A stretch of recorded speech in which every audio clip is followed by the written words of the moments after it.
take me on a ride. I got a good feeling about the colors lighting up. Your eyes take me home, take me to the sky. I got a good feeling. Tell me the only thing you are is mine now. Na, na, na, na, na, na. I got a good feeling. Na, na, na, na, na. I got a good feeling.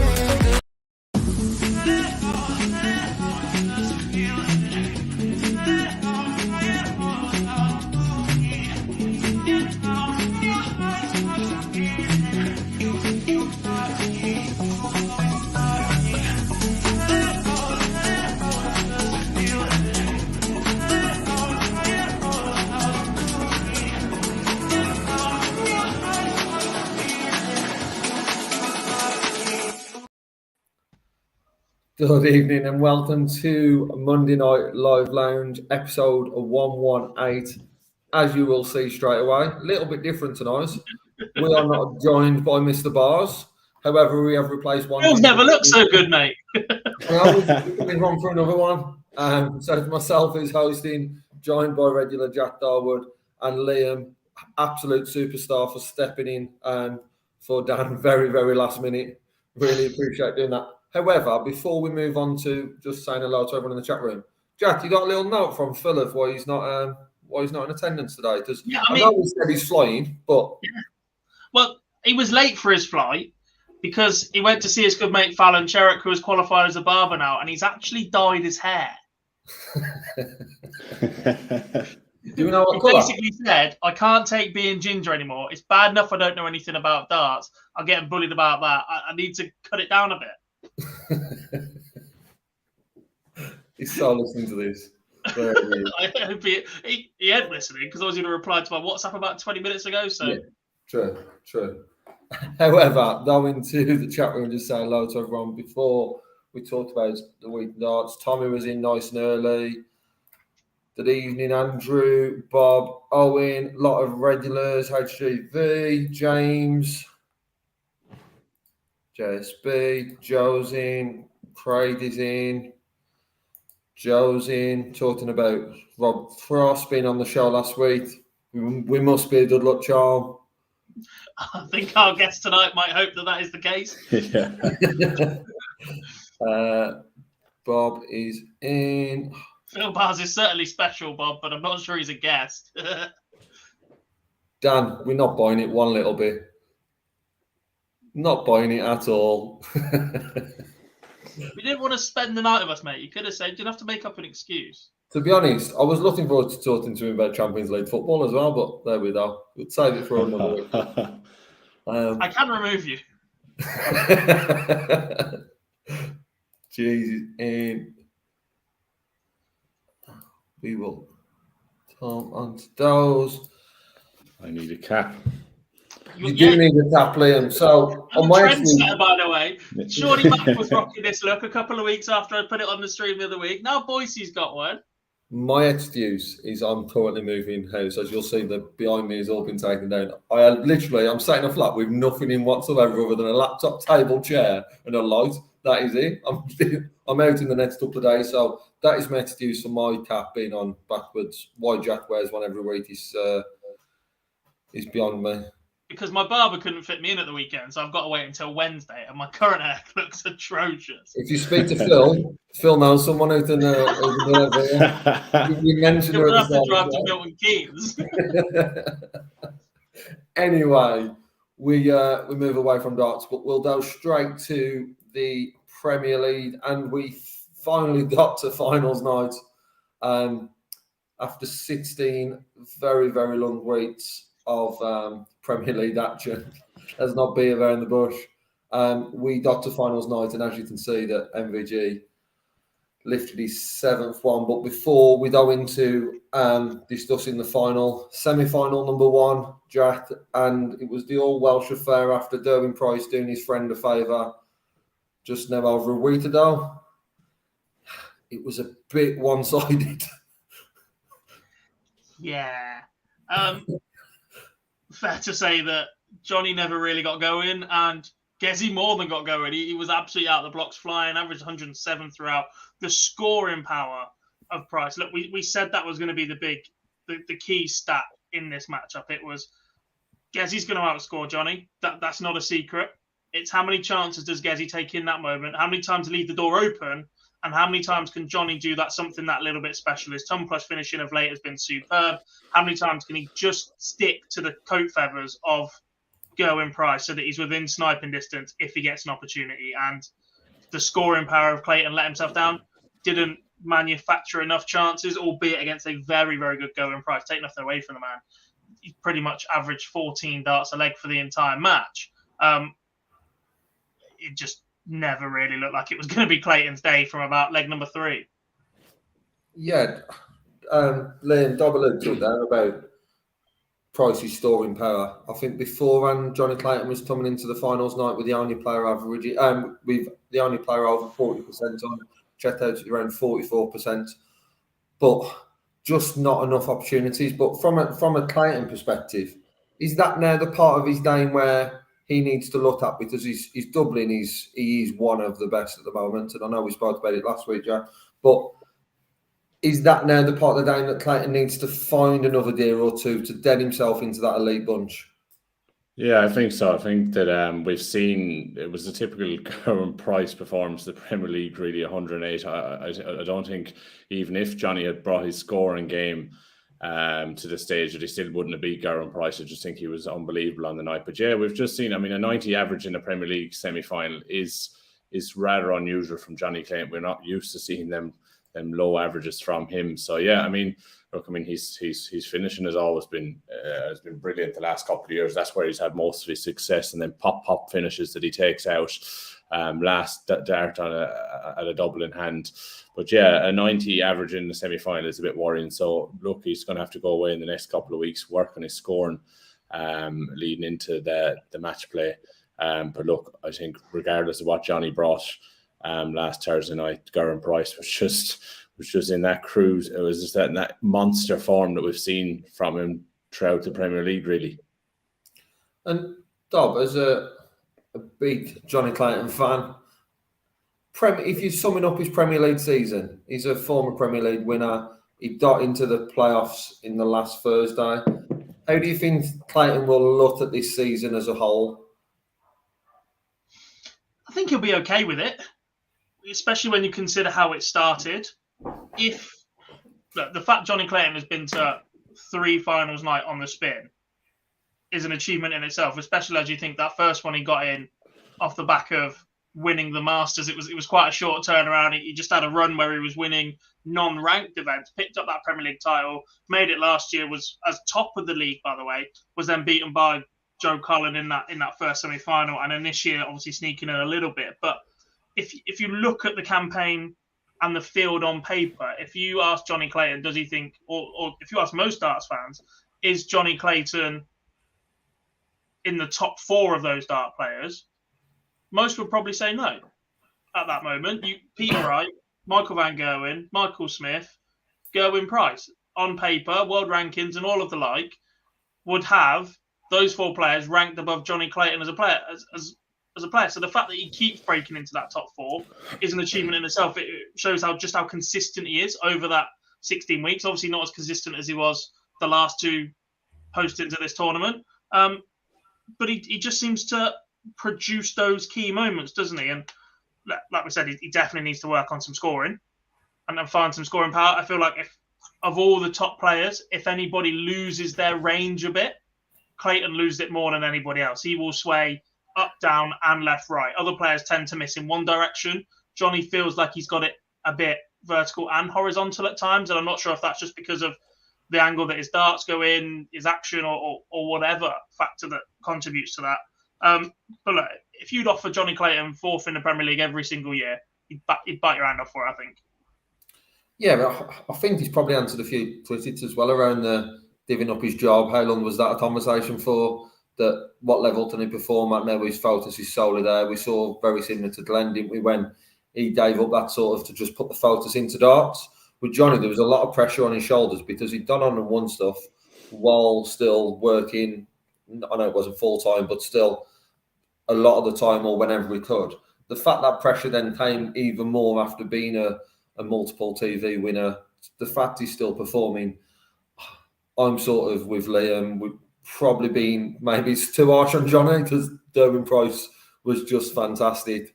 The storyline reflects that it was sort of a bad day for Johnny, but overall, I think it's a good campaign. There's only be one winner overall, but to get into that finals night for 3 consecutive years is a great achievement, and for me, probably puts himself in a very strong position going into sort of looking at when we look at next year's already. Yes, there's a lot going to happen in that time, but it puts himself.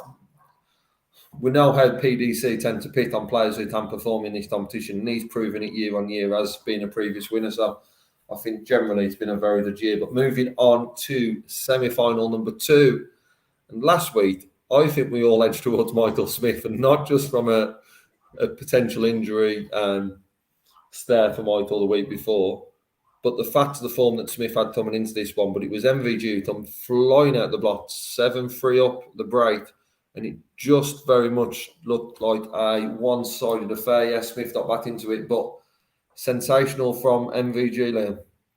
Yeah, and I think from MvG's point of view, I don't think we've seen him written off in a major tournament like this as much as maybe he was leading into for a couple of years now. I think that we all there was a few question marks around his shoulder injury.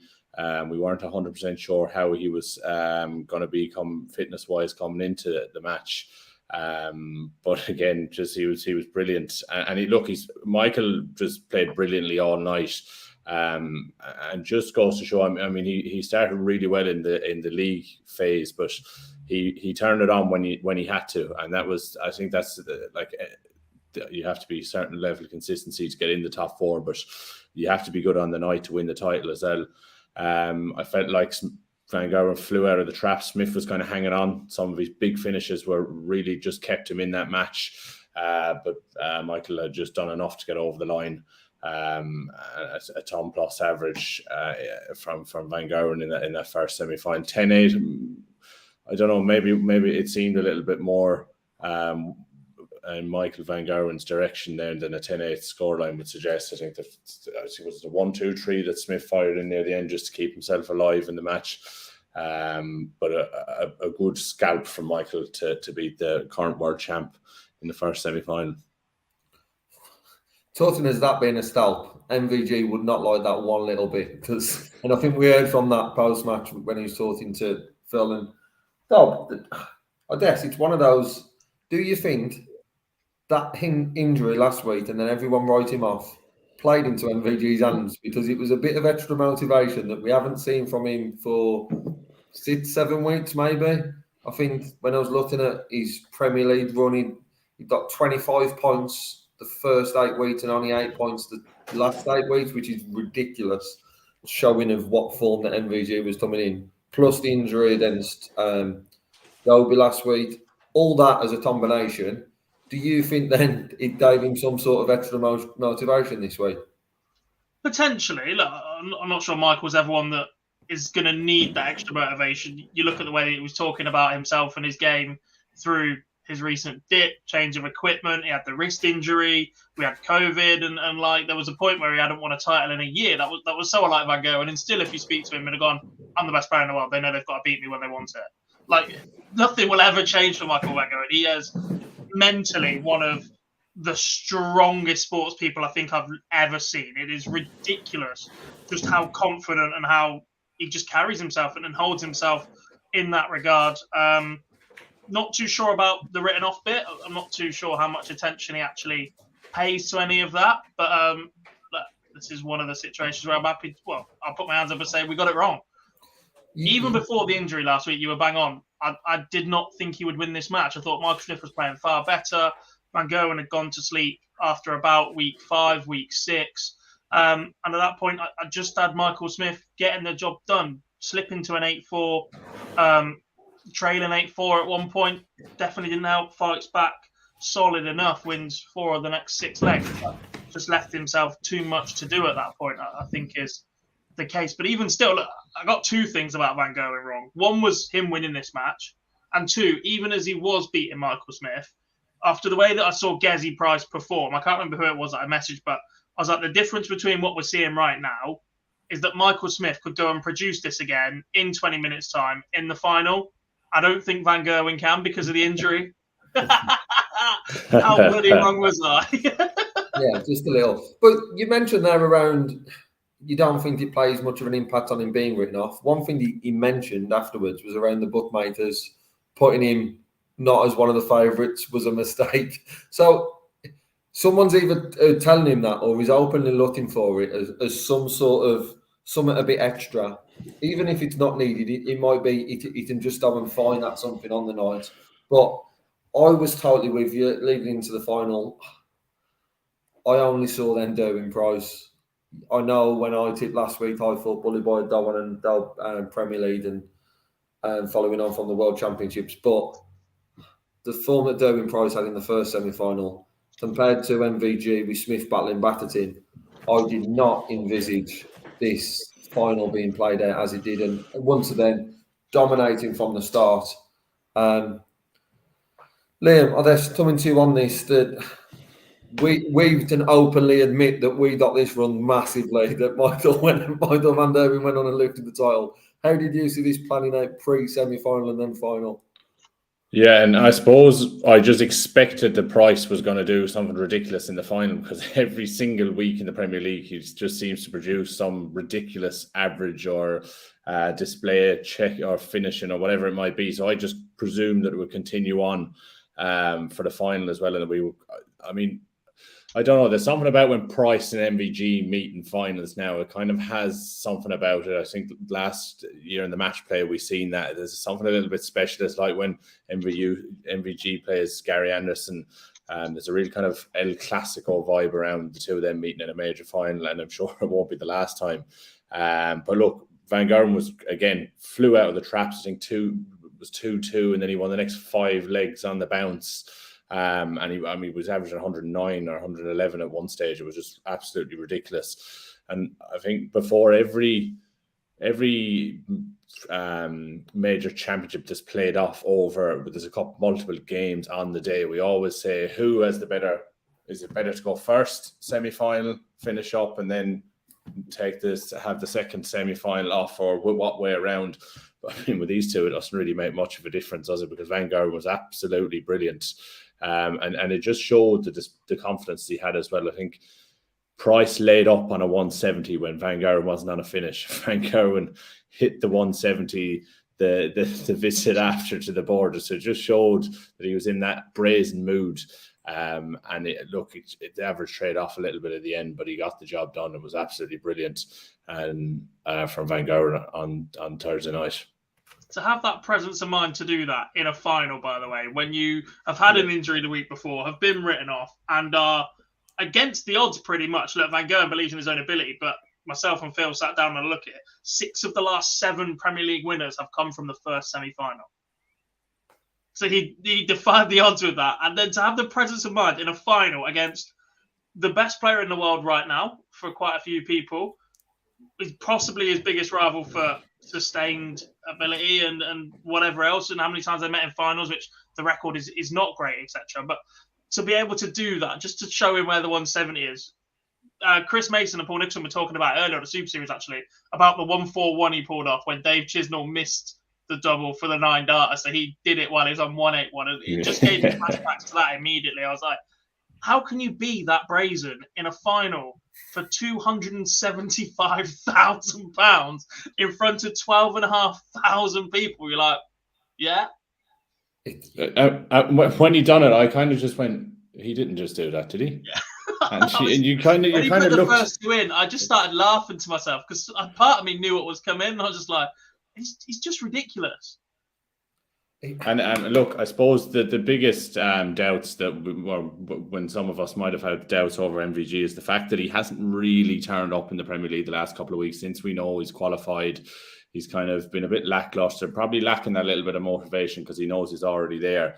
But the fact that he managed to show the confidence that he did on the night and the standards that came with it as well, when we hadn't really seen it since about maybe week 8, 9, that he was in around, it was still top of the league table. It was only in around week 12, I think, that Price replaced him at the top.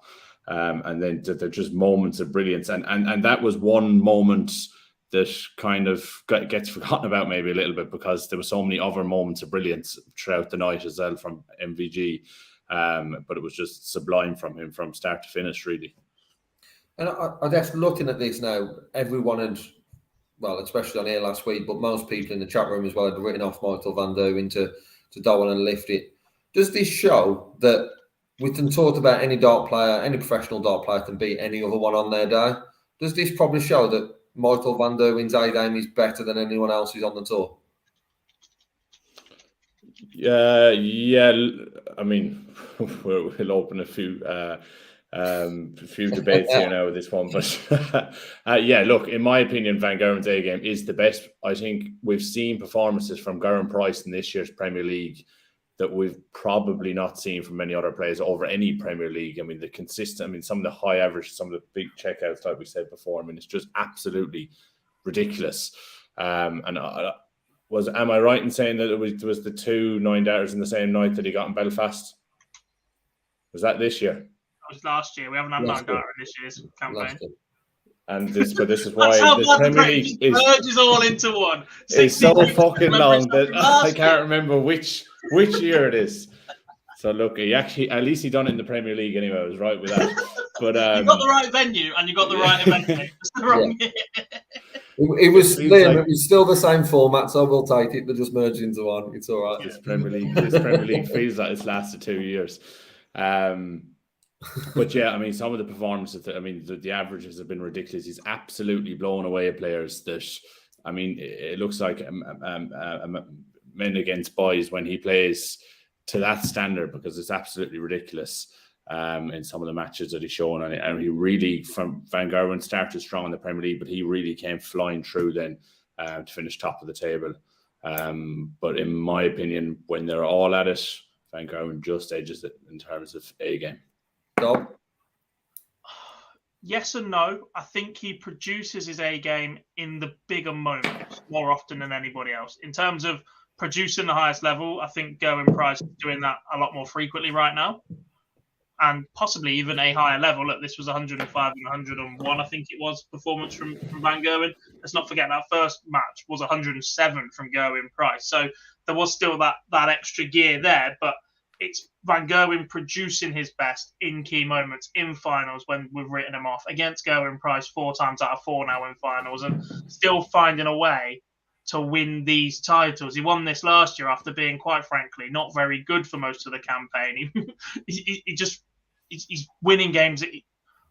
He's not quite 2016, 2017 level in terms of just how frequently he's picking up titles and how dominant he is being, but he is still just amassing titles for fun at the minute, whilst not playing very well. And if he does find an extra gear, if he does find the level where he was 2016, 2017, despite how competitive darts is right now, we're in trouble. Everyone else is in trouble. Yeah, I agree. I think at the moment, he's in that sort of elite bunch with Price, Michael Smith, that sort of category with, and then Clayton and Wright maybe just outside. However, back then he was extra elite, and then there was the rest below. I think that's sort of, he's dropped to elite, which is ridiculous to say, but that were the standards that he 7 years ago. Just one sort of moving on from the final, but Premier League as a whole. Fire this one out to both of you. We was going to allude to it anyway, but from Del, will format change next season? I don't think it will. However, I'm just going to tweak the question slightly. We know that there's going to be 16 weeks. We know there's then going to be a finals night. So with that in mind, what format do you think we'll see? Because from a PDC perspective, I don't think we'll know anything until finals night of the World Championships. But what should the change to, and do you think they'll change, Dob? I will answer this with the privy piece of information I have, in that Phil sat down with Matt Porter in the week, and I've already seen that interview. It's going out in the next couple of days. And Matt basically acknowledged that he didn't say yes, he didn't say no, but he just said, I'm fed up of answering the same question. Everybody knows the Premier League format evolves every 2 to 3 years. they're going to look at it in a couple of weeks' time, now that the tournament's over, etc., as they tend to do. They'd look at stuff in the third quarter of the year as they look towards a calendar for next year and everything else that comes with it. So I think the fact he didn't just say no is a positive sign. Said, no, we're sticking with this, it clearly works. Then I think there wasn't a lot of hope for fans right there. He did say they're going to try and garner the opinion of fans in the venues and watching from home. Personally, look, I've been banging on about this for 16 weeks. I've been banging on about it for probably longer than that. It just gets a bit boring.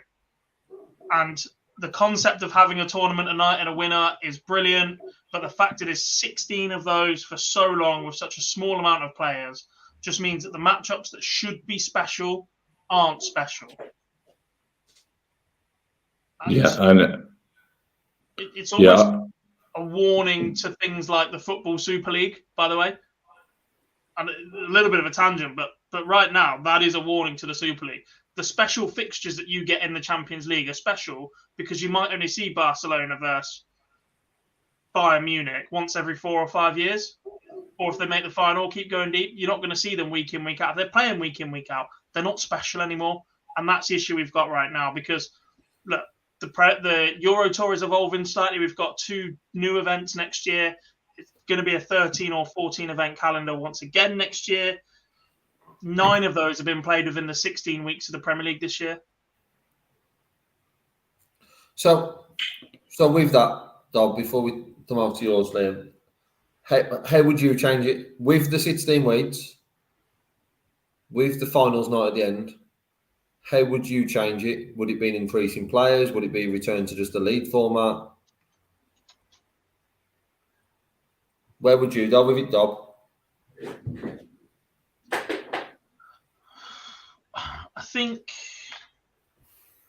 there has to be a system where you can get 16 players in, not necessarily where it is every other week. So you see one group of 8 one week, one group of 8 the other week. Because again, I still think that after 7 or 8 weeks, you've seen four of that knockout already, 4 of that bracket with the same players. There has to be a way of rotating players within those 8s and creating different 8s to go every week out of the 16 so that everyone gets similar amount of games based off their rankings at the very, very start of the tournament. The rest of it doesn't really matter to me, where they're ranked throughout. If somebody starts winning or after 2 weeks, suddenly they top of the overall table, that means they can't be in it. No, they should be predetermined based off rankings so that each night is as similar weighted in terms of average ranking as possible. Look, it will take some working out, but it is possible. You can mix it up so much then. You get paired with certain players and all sorts. And I think there are ways to be creative about it without being too confusing for the fans at home. You can just say, look, this starts happening. If you want to look into a deep dive of it, this is how it works. If not, just appreciate that these are the 8 players playing this week. These are the 8 players playing next week. My preference would still be to narrow the number of weeks. I think the reason the Premier League has to keep evolving is because 16 weeks is just too long. It's like team events. A Premier League season is fine, 38 weeks of the season, because you support one team, so you're constantly watching that. You don't support, most people don't just support one player in the Premier League. They're not watching every week to just watch and cheer that person on, sort of thing. So I know it's not commercially viable. The Premier League makes the PDC a shed load of money. They're at 95% capacity for all 16 venues or above, and they're looking for bigger potentially and everything that goes with it. But at some point, they've diluted their own product, is my concern. Liam? Yeah, I mean, look, the PDC. I mean, we know that they run a very good ship, and they will know that this has created quite. It's become quite a talking point, really. I think I get excited when the first couple of weeks of the Premier League roll around on a Thursday night. I think it's something to watch. It's weekly darts. But very, very soon, very, very quickly, I get turned off by the thought of the same players playing the same matches in the same format every single week for 16 weeks. Look, we know, I mean, I think the 16 weeks would be the last thing to be reduced because we know how much money it makes for them. But, I mean, there was some players. I no doubt they probably played each other 10 times nearly over the space of the 16 weeks. I mean, it's absolutely ridiculous how many matchups we've seen time and time again. It seems like they can't seem to avoid each other, whatever way they're playing. If they get through one match, they're playing the next match the following week or whatever it is. In terms of what format we go with, no, I don't think there's an easy or simple solution. If there was, I think if you had to weigh it up with the old format to this one, I would prefer the older format.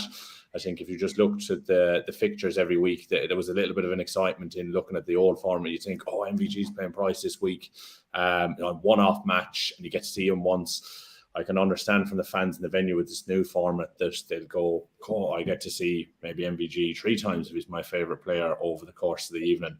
But I just felt there was a little bit more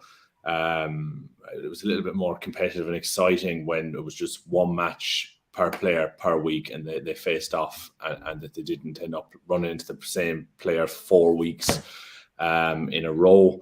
But I don't really have the solution. I will keep the finals night at the end. Like they said, if that's staying, I think it still creates. I mean, regardless of what the format was, the 16 weeks previous that, I still watch the finals night and the semi-finals and the final. They're still brilliant. The finals night. It's just what goes before that. So I'm not too sure. Yeah, I agree. I think we need to keep the finals night. However, there does need to be a change to what we've got. In the back room, we have ready Mr. Rapid, Ricky Evans. Ricky Evans, how you doing? I'm good. How are you? Yes, all good, all good. Travel back safe. Was it yesterday, today?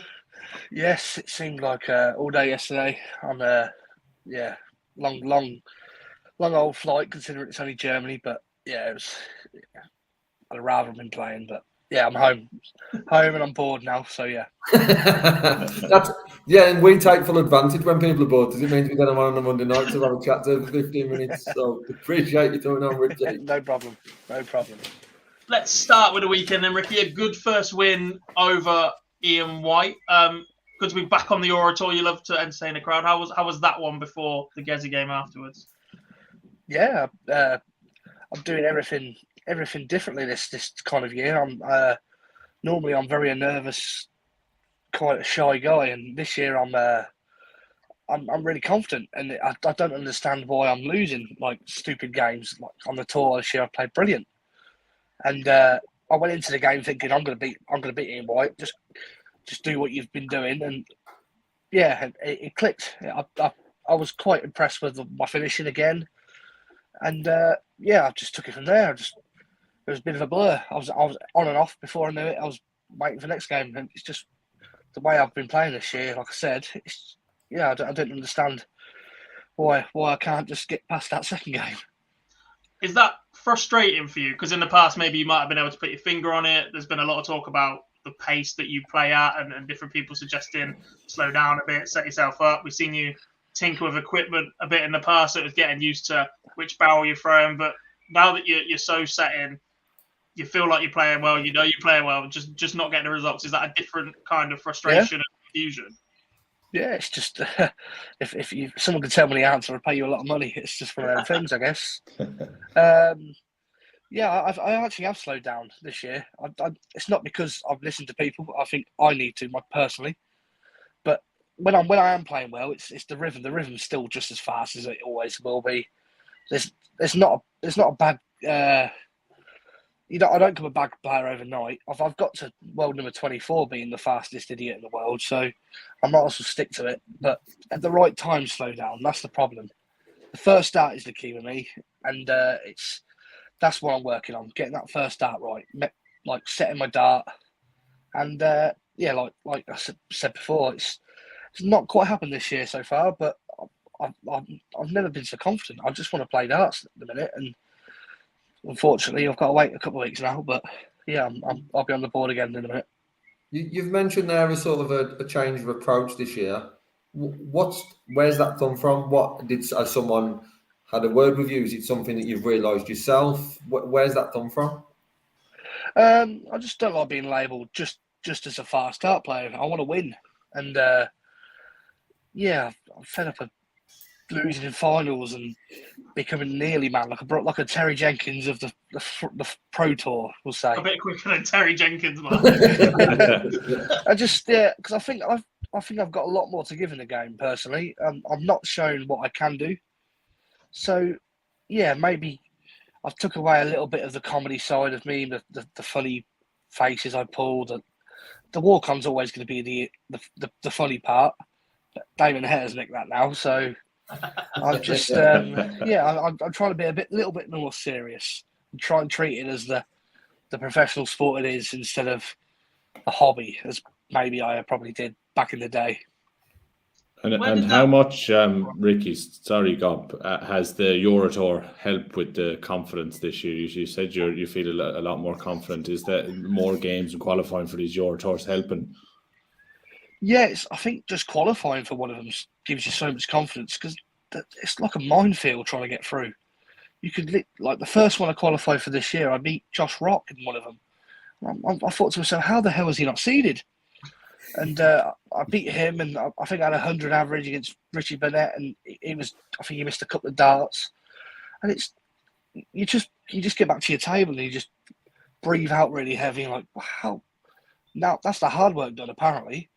But it's just, yeah, getting through it. You take so much confidence. I kind of wish they were just before the Pro Tour, because I'd go into the Pro Tour the Saturday, Sundays that used to be on a Friday, you see.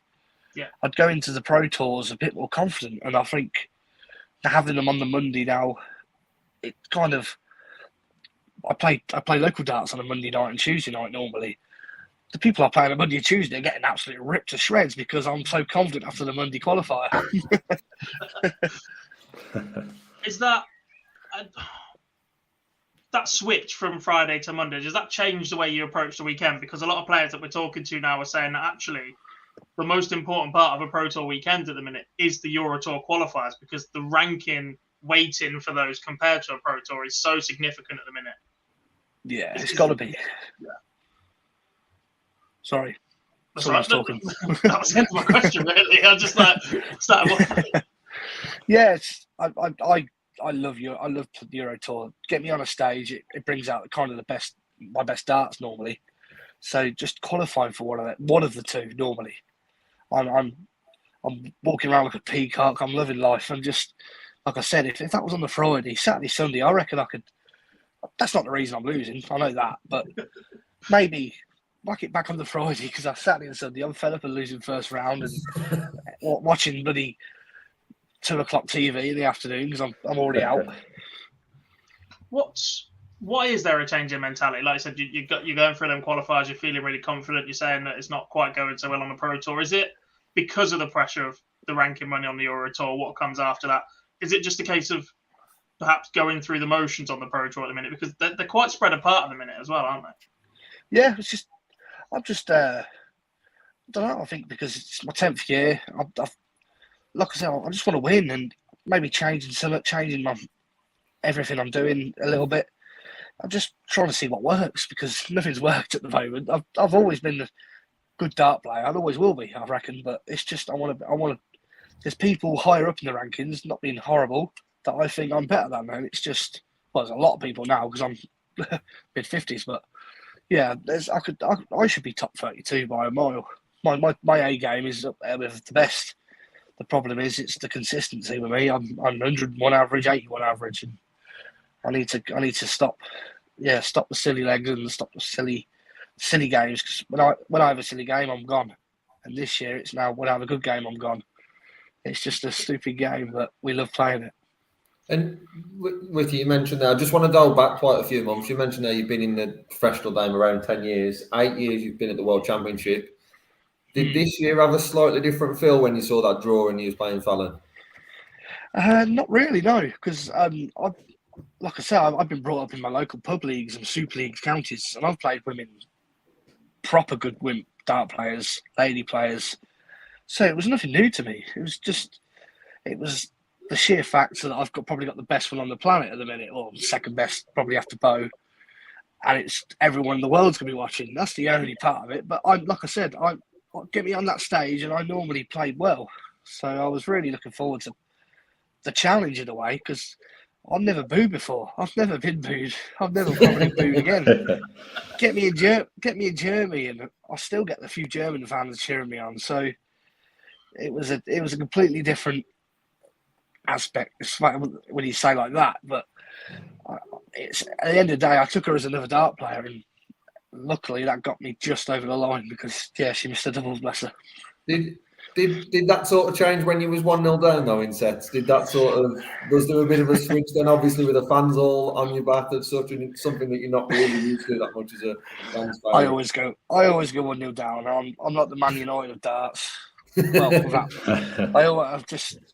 I always text me like to set 2 just to get going anyway. I think I normally lose the first set anyway, so until they get to 2-0, that's when you worry. I'd have probably got off stage and needed a hug or something, but no, I was still confident after going 1-0 down. Have you tried not losing the first set? I've tried everything, Gob. I probably need to start a bit quicker, yeah.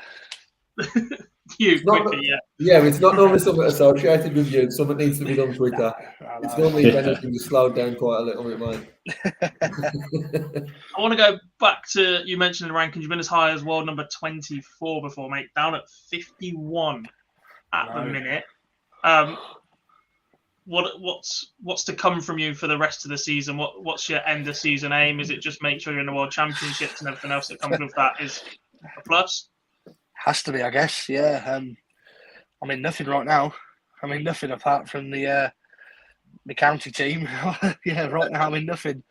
So my old man's booked. Him and a couple of mates have booked to go Minehead, and I've always told him, you got to come Minehead. It's a brilliant weekend. You'll love it. Yeah, I'm about $4,000, $5,000 off that.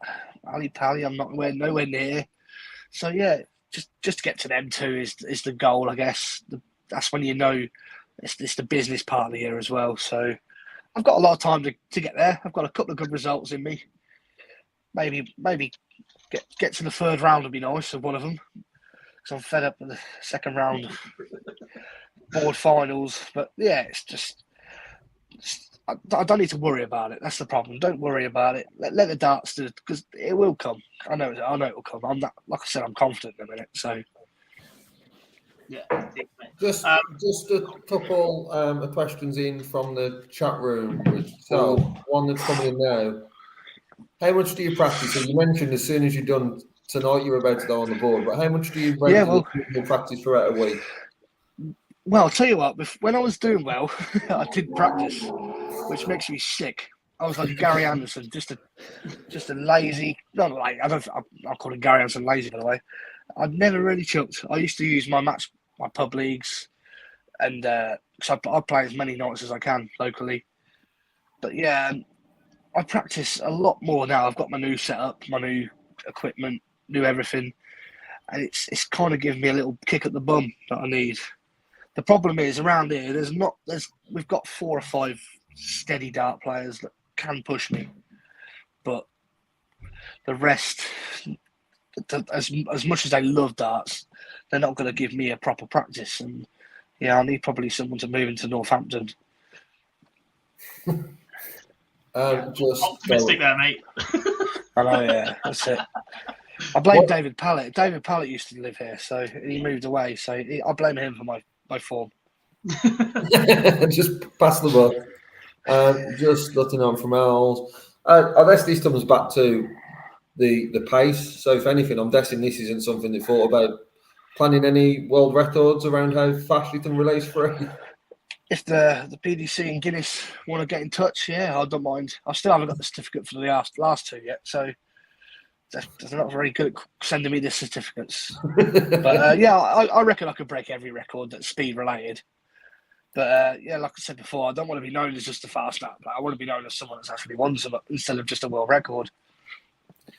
Any superstitions with you? That I can name on air. Right. I put my socks on before my boxes. Yeah.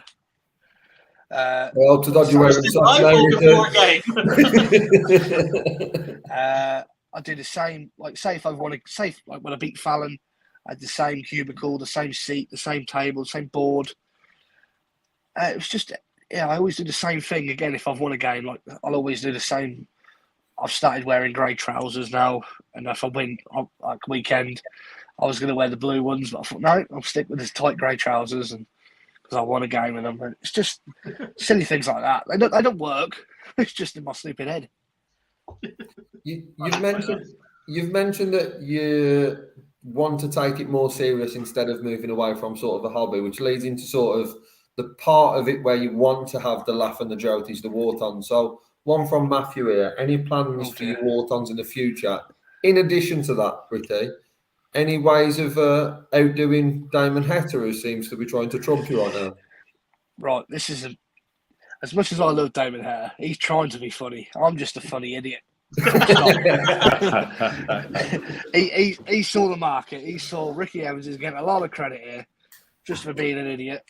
Now, fair play to what he's doing because it gets the crowd on your side, and there's no better feeling than winning a game or winning a couple of legs on stage and like 1,000 Germans shouting Ricky Evans. It's just the more the merrier. I think if everyone was the same, it'd be a boring game. So as long as no one else stops doing it, me and Damon could probably take over and yeah, get me and Damon in the Premier League one day. The walk-on Premier League against Wayne Mardle.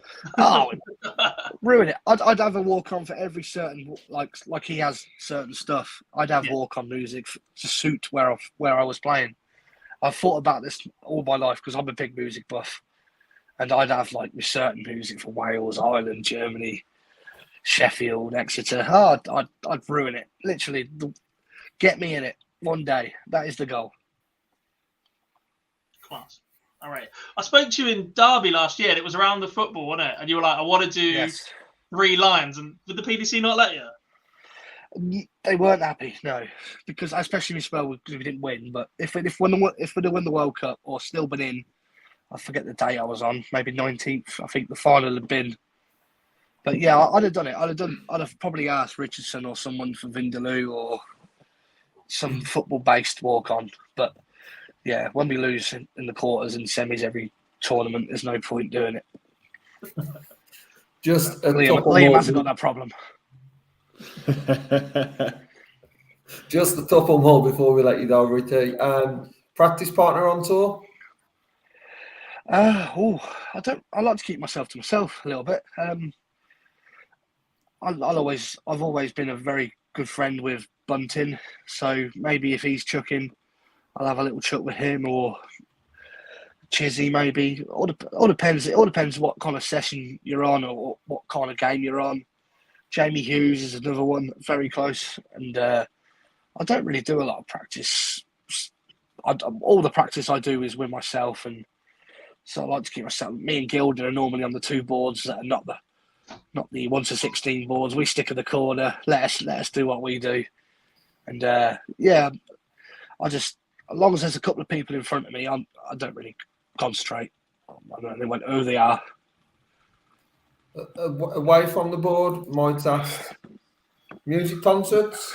Any music concerts you've been to recently? I don't really go to any, no. I'd love to go to like a Glastonbury or a festival because, like I said before, I'm a geek on every genre, every decade, you name it, I love it. It's a big part of my life. So, yeah, maybe one day, but there's no one that specifically I'd like to go watch right now. Would say that, yeah. And then just back to the to the board. Rest of the year, you sort of mentioned there the Amy's Players Championships, World Championships.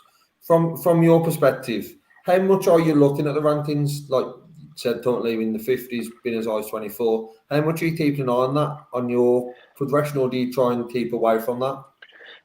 I think every player has it in their minds and has a little look now and then. I think unless you're doing if you're one of the big boys, you don't really look. But if you're someone like me, I think you always keep one eye on it just in case you might have the little blip or whatever. But it's just they're there to look at, aren't they? So they're good for darts fans. They're good for darts players because it's just I'd always keep my eye on it. But when I am winning and when I am doing my little, I'll always have a couple of good tournaments back to back.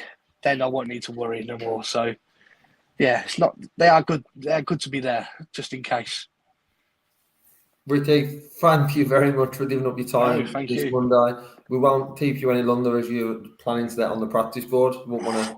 We'll see. We'll see. On a bank holiday Monday, that man's going straight in the garden to get the rest of the sun. He said The tunes on. He said he's down on the board. There's nothing worse than this weather coming up. I've got the fan blowing on me now. Literally, I can't. There's nothing worse. This hot weather is, I'm not happy with this. It's going to be the worst 4 or 5 months of my life now. And on that positive note, thanks for joining us, mate. This is why you never see me at the match play, because It's just too hot. melt. Yeah. Forget all the history and the prize money. It's too hot. I don't want it. There's no point. There's no point. Just give me a Euro tour in Iceland or Alaska or something. I don't know. I'll win that. Yeah. All right. Cheers, Ricky. Thanks very much. No problem. For your time. Take care. Thank Cheers, you. Ricky. Cheers. Thanks for having me.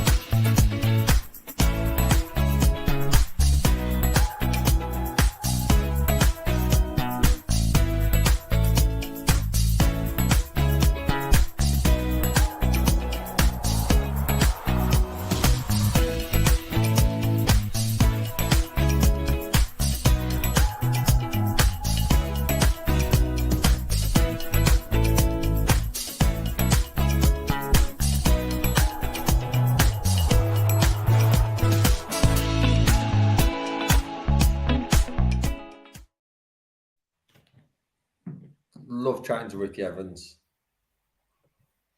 He's just chilled, any like. Yes, so relaxed. And it seems like, from what he's saying, that has been his approach now this year.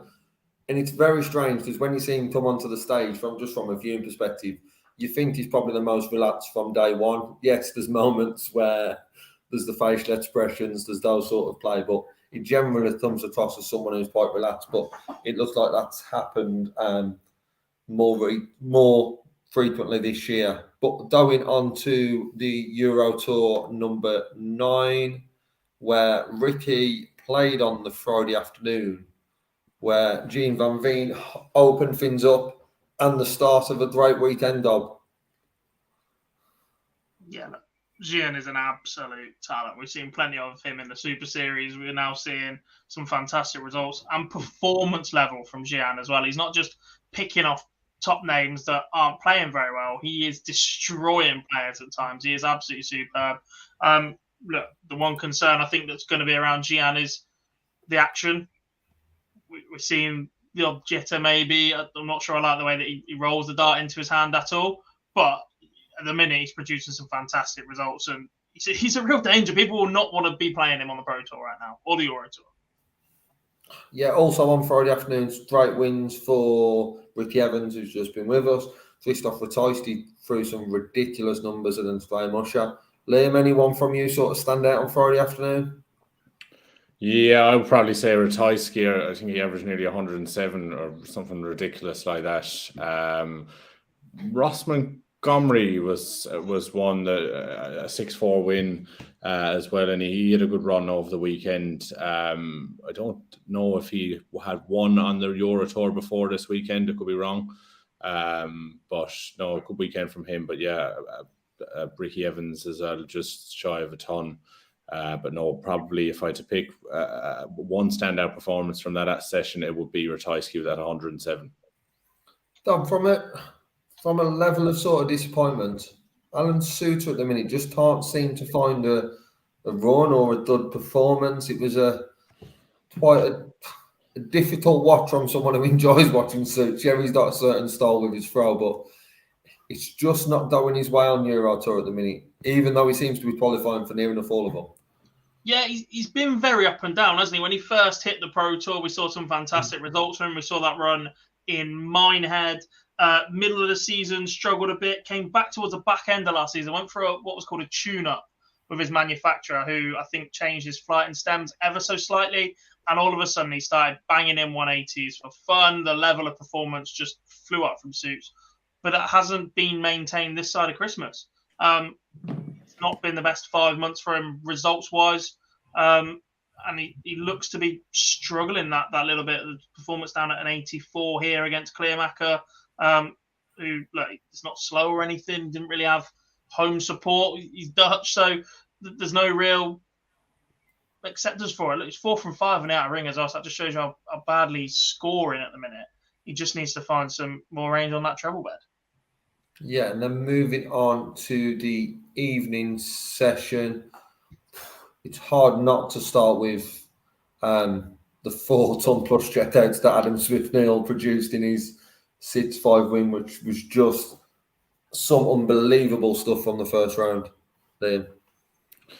Yeah, and look, this was over the afternoon and evening sessions. There was probably not some surprise wins, but some wins from players that needed to get a win on the board on the Euro Tour. I mean, all the difference it makes with the prize money, etc. Now with them being back, but I mean, to hit that amount of Tom Plus finishes in any match is incredible. But over such a short format, he looked like he couldn't miss there at one stage.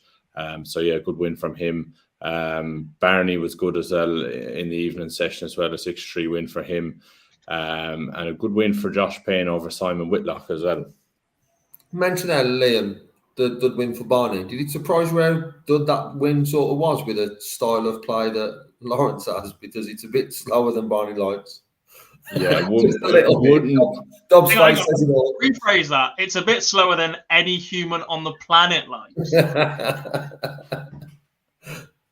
It's just a bit strange, that whole throw in general. It kind of winds me up a little bit now, to be honest. But it works for him, so that's what matters. But no, Barney, I think he didn't.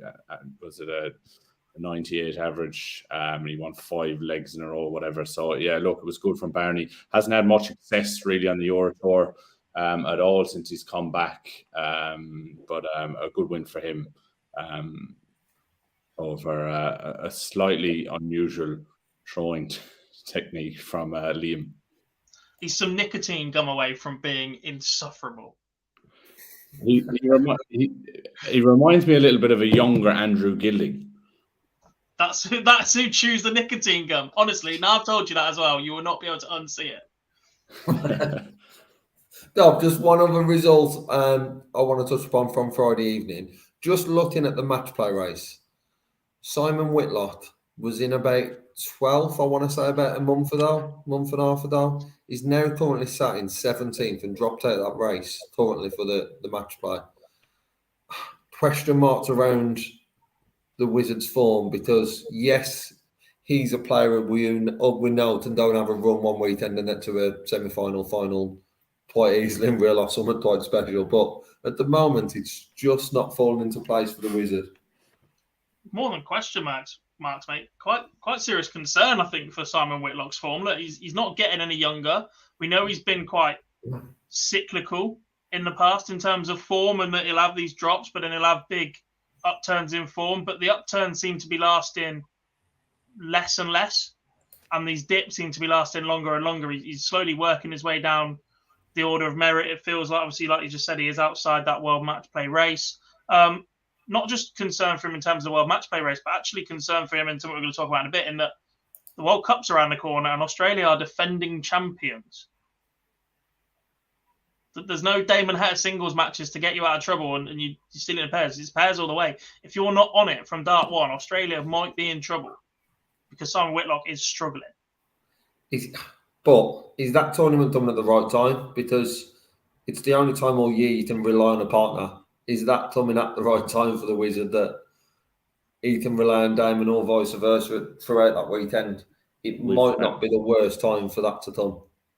Yeah, I agree. I think, sometimes the World Cup can give players a boost playing with a partner that they're not in that form at the moment, but it's a completely different tournament. So it throws some players lifelines in terms of their confidence in that. And we've seen Whitlock in this position before, when you just think he might be down and out on his way out, just comes roaring back, and then all is fine for another year and a half then, and so I wouldn't be surprised if we see that from Whitlock in the next couple of weeks. And like you said, Lee, that the World Cup might just be coming at the right time for him, playing with Damon Hatter.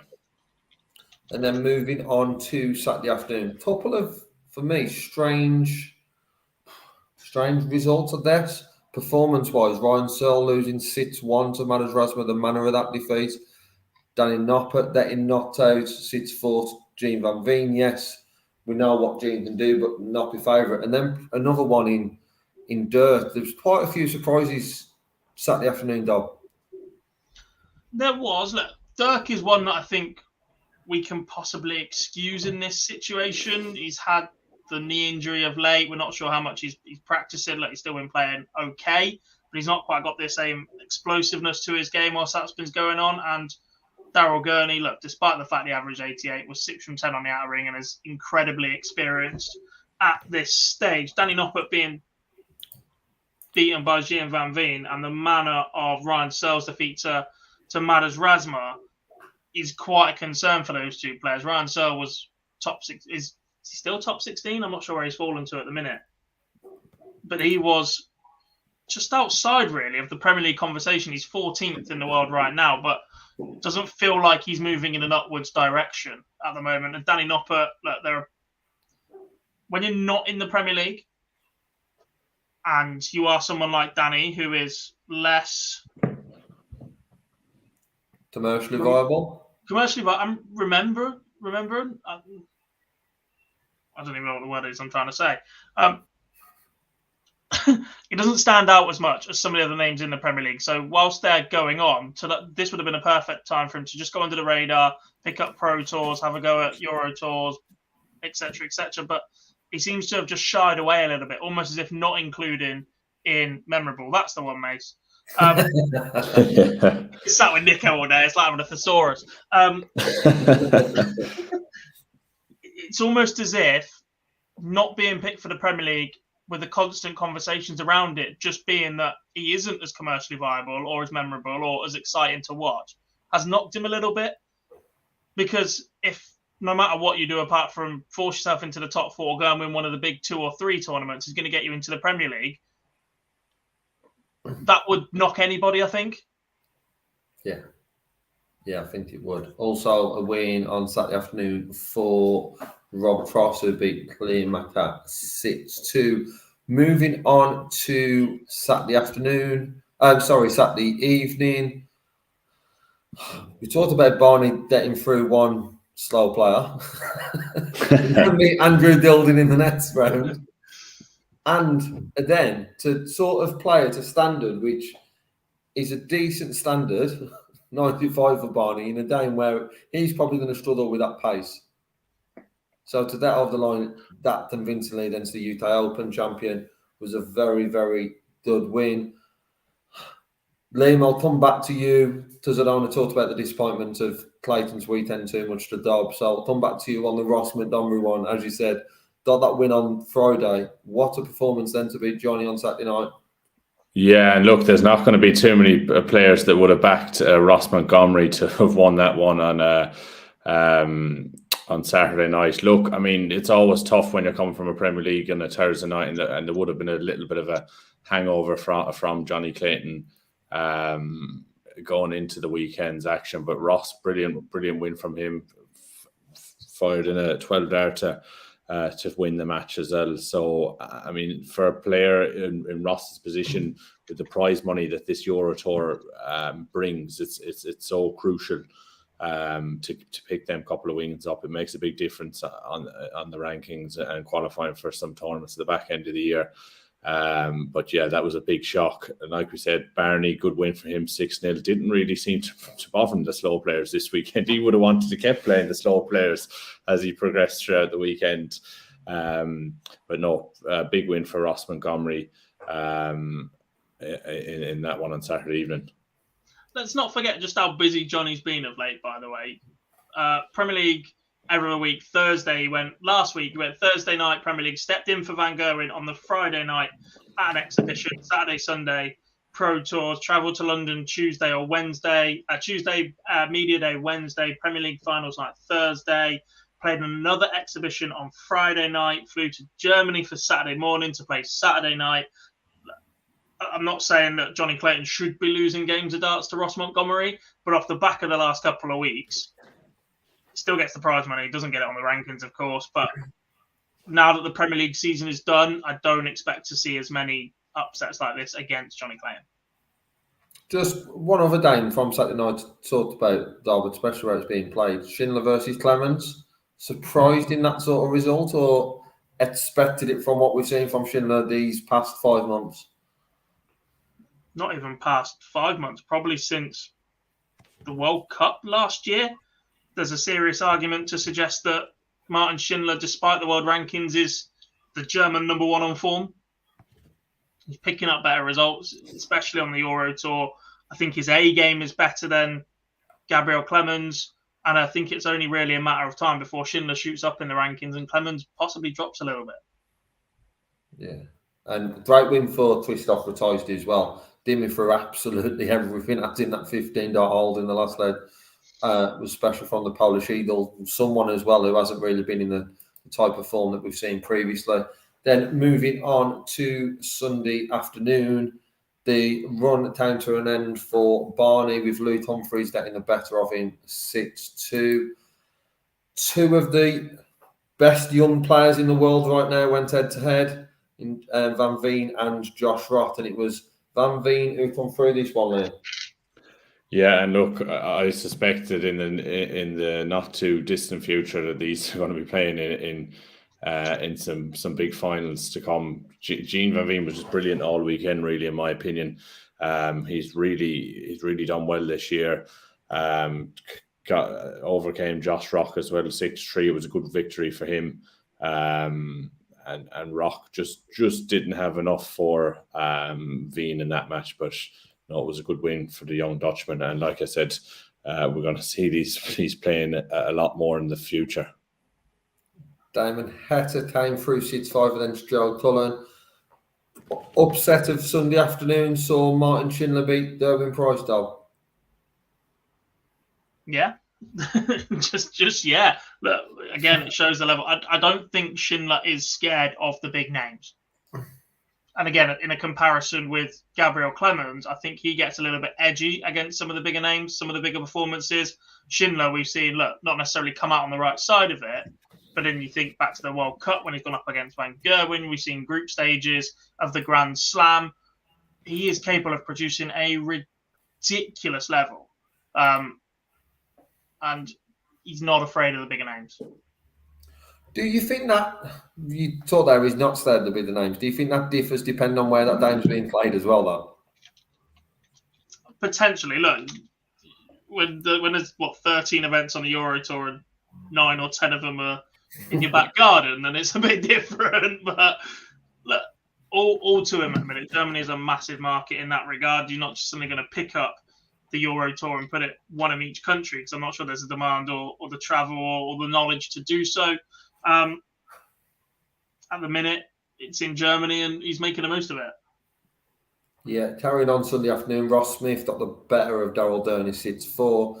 Nathan Aspinall beat Razma 6-4. Rob Cross beat Ross Montgomery 6-3. And Christoph Ratajski, another fantastic performance this weekend to beat Dave Chisnell 6-1. So then moving on to Sunday night and to quarter-final stage, we had Louis Humphries get the better of Gene Van Veen 6-4. Damon Heta just stepped past Martin Schindler in a very, very good game of darts.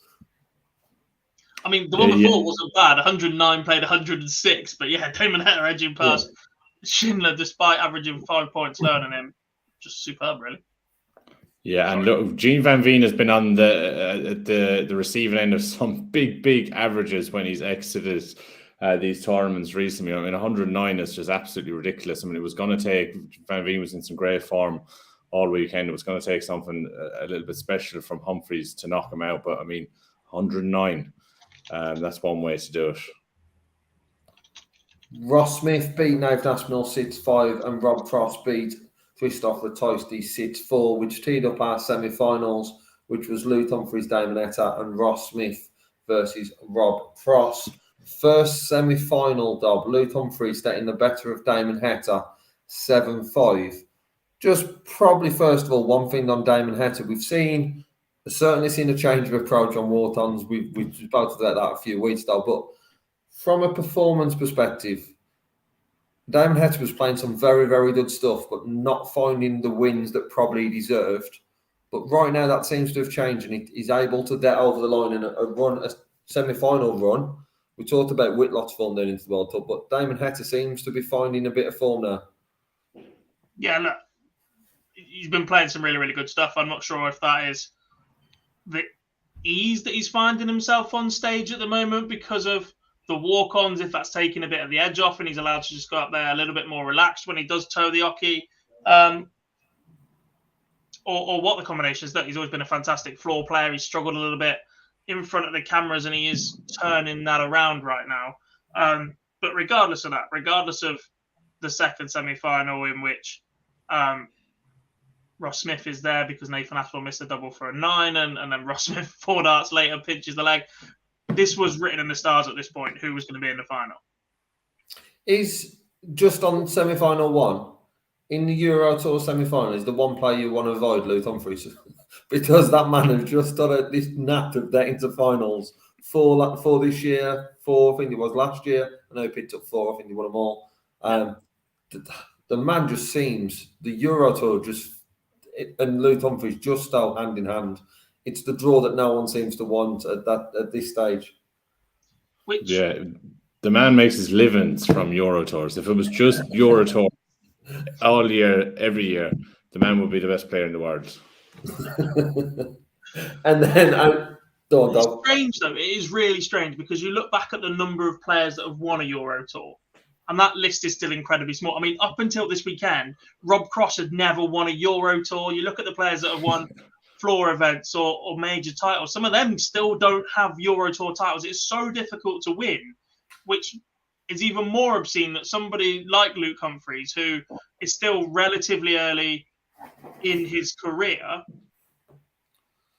is able to just go and dominate an event that is so difficult to win. We know it's difficult to win because only a certain number of players have done it.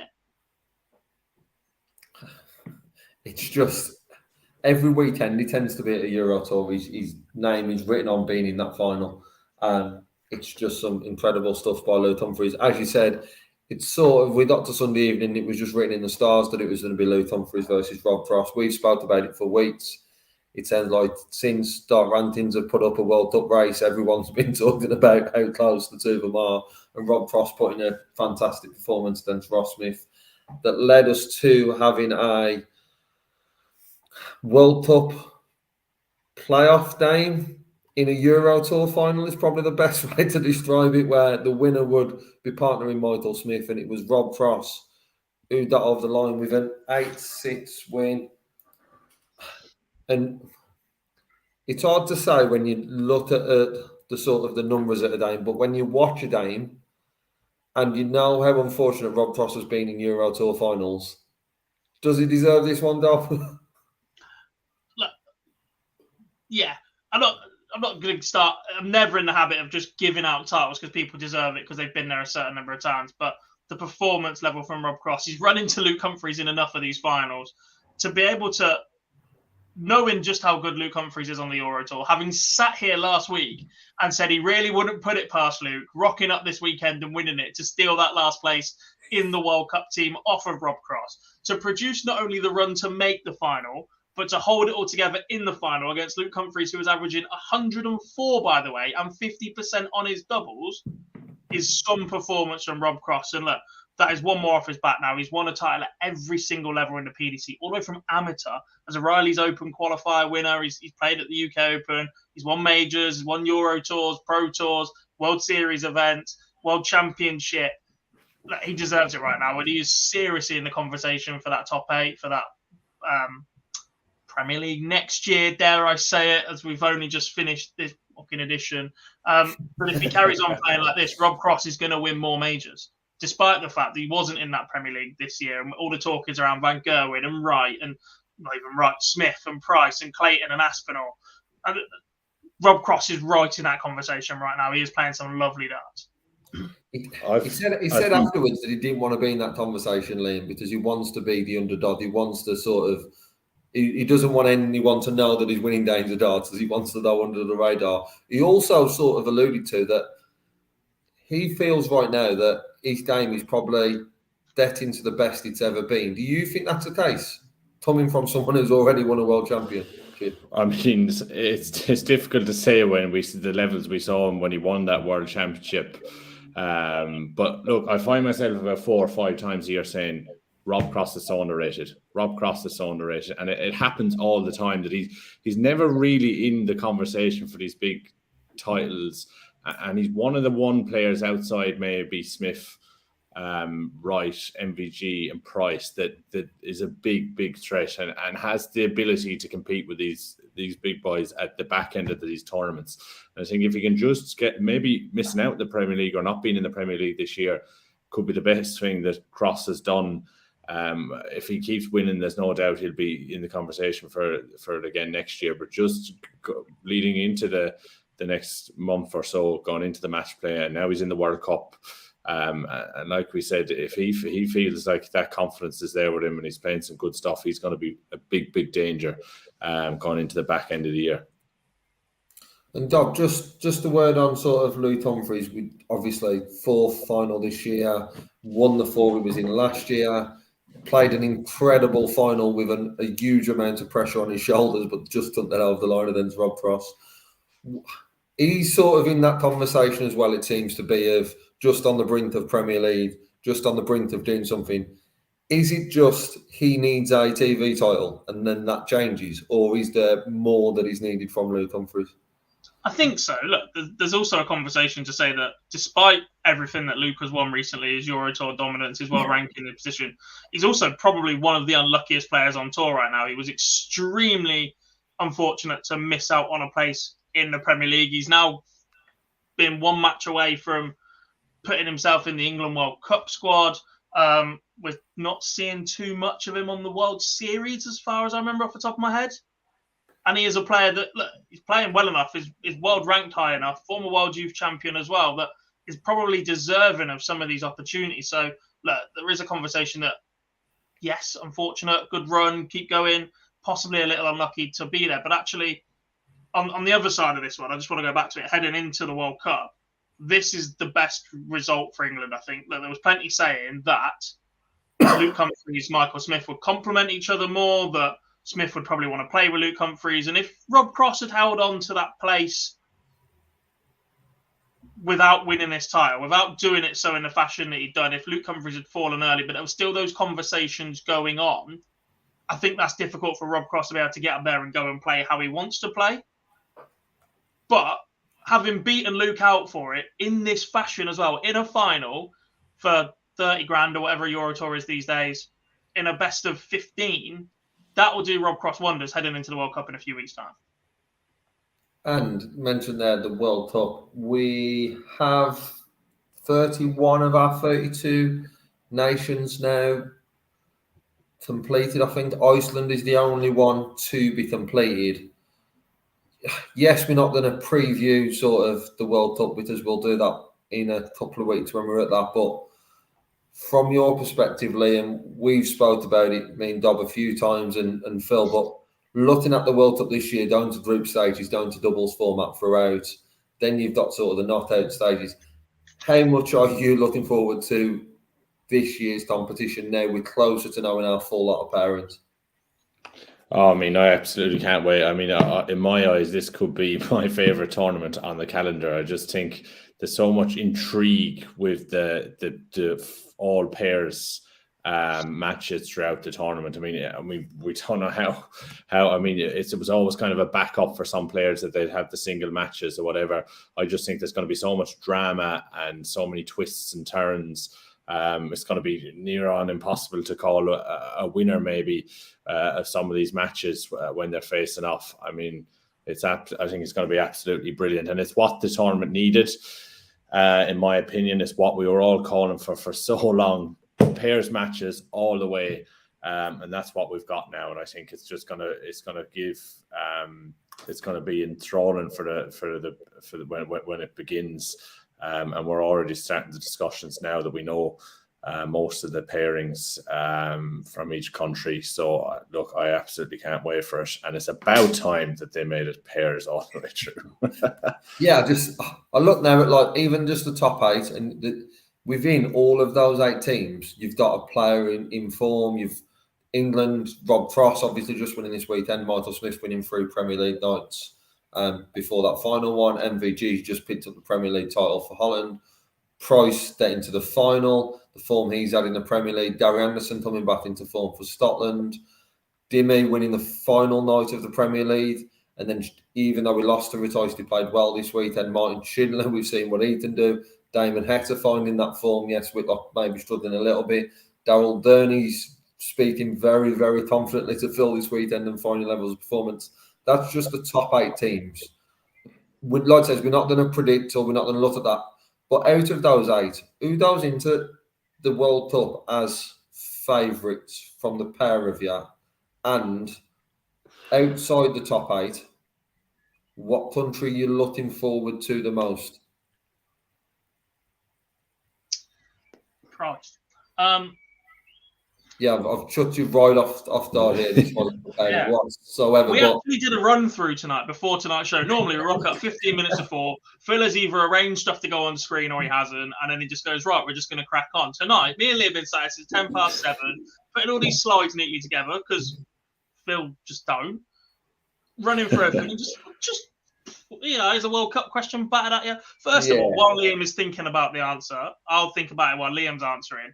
I love the fact it's gone to all pairs. I love this format. I love the fact they've got more countries in.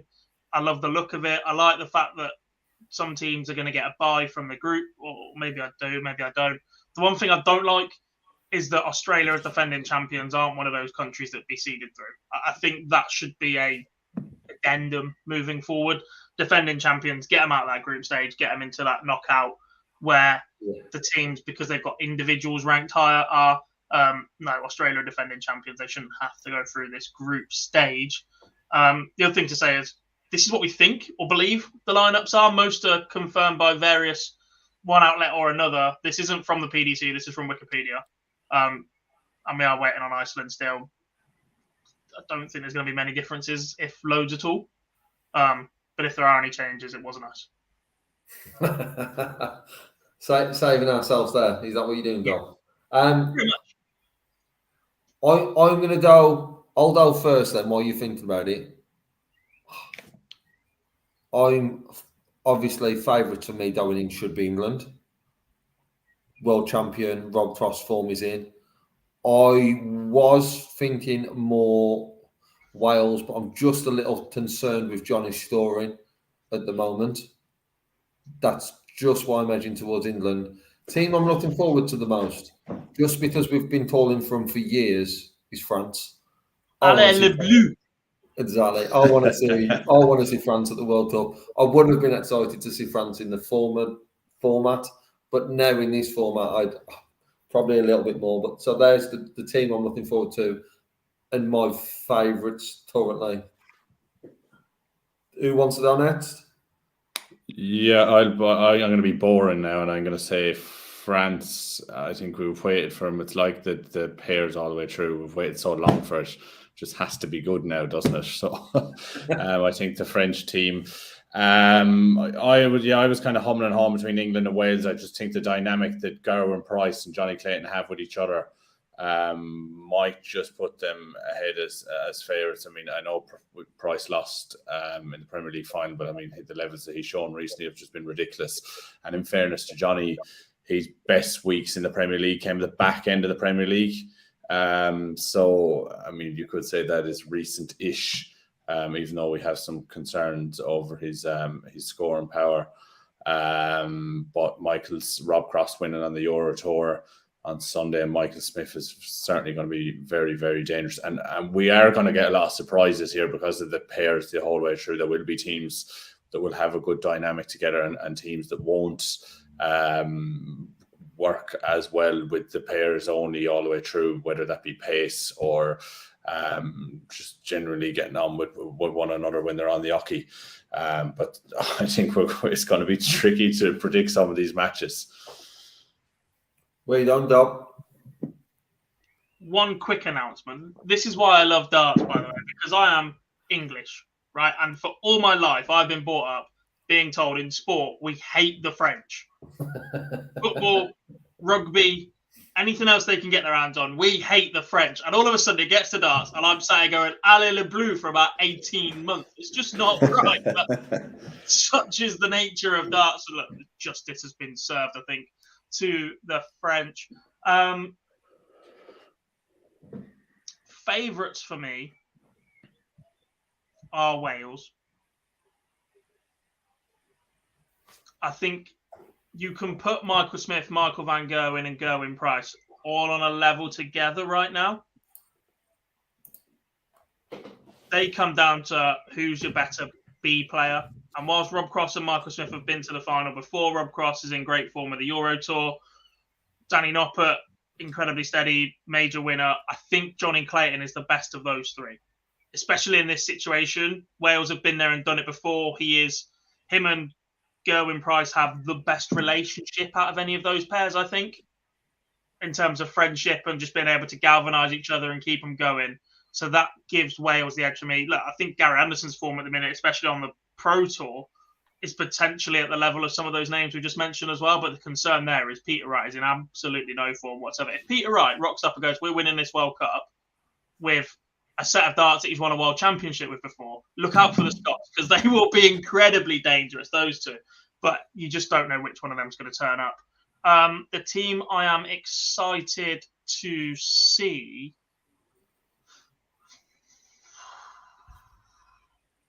Not sure how Italy have picked their team, because every year I look at their team and go, well, they weren't the names we saw doing well at Q School, so that makes no sense.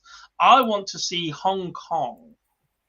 Man Lok Lung is an incredibly talented player.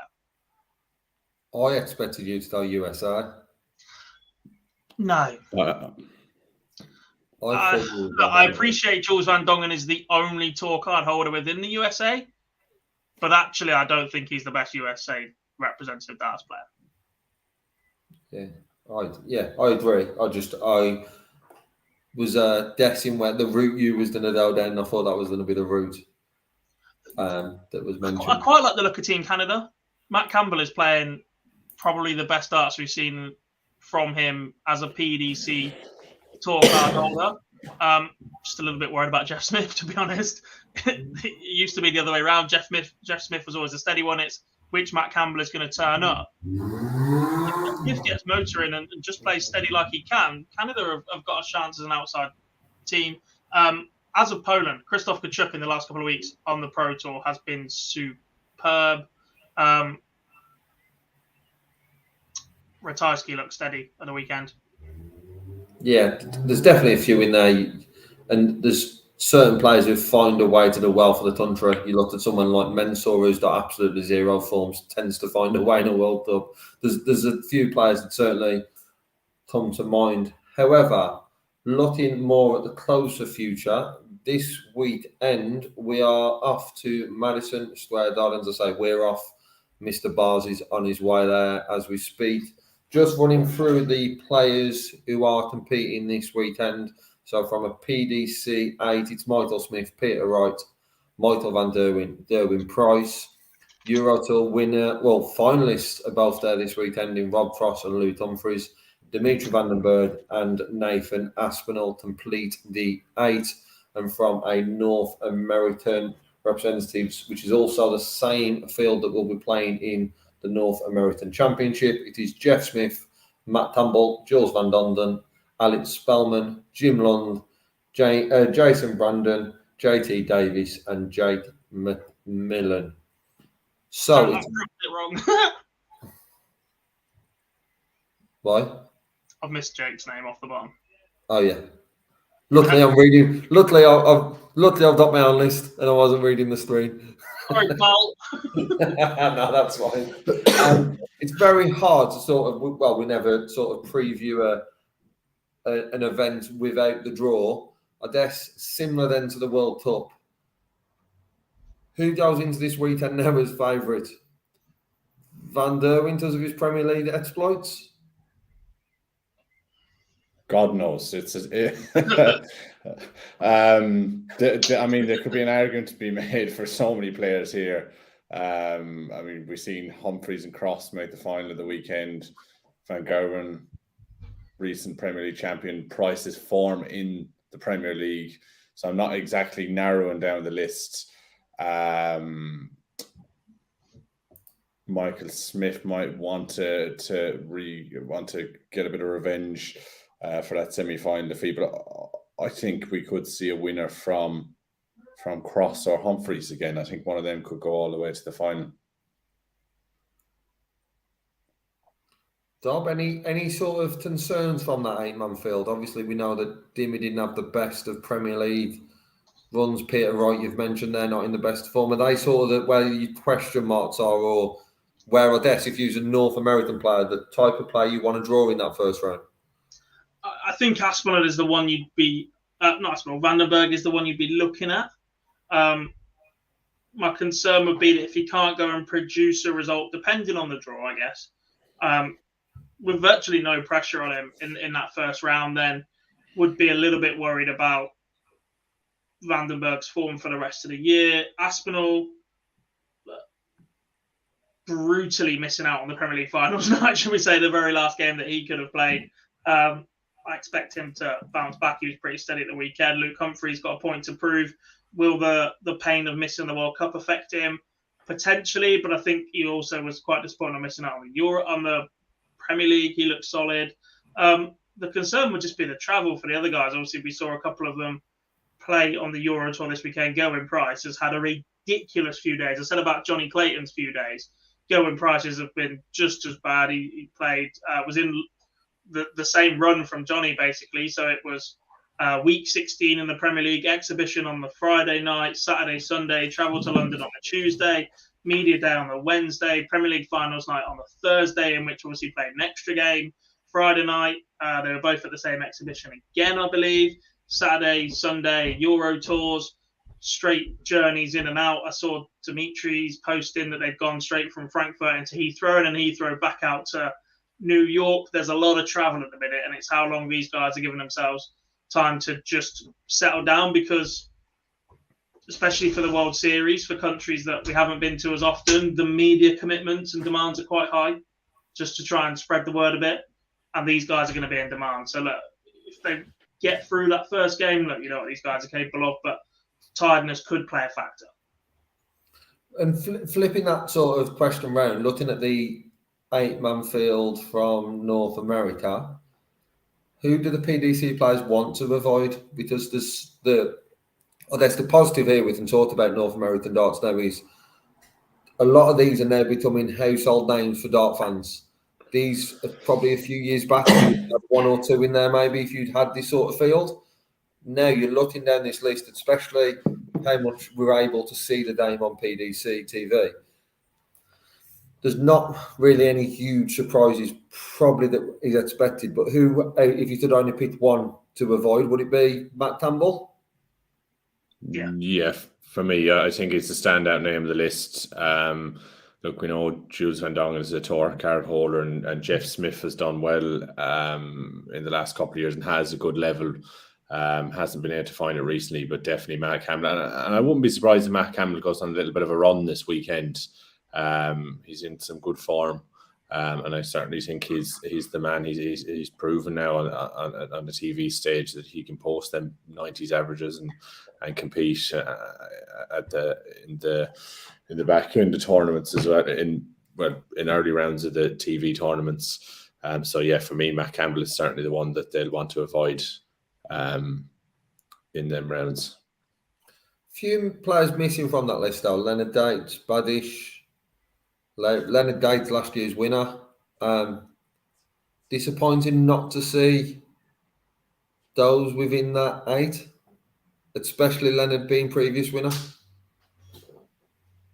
Yeah.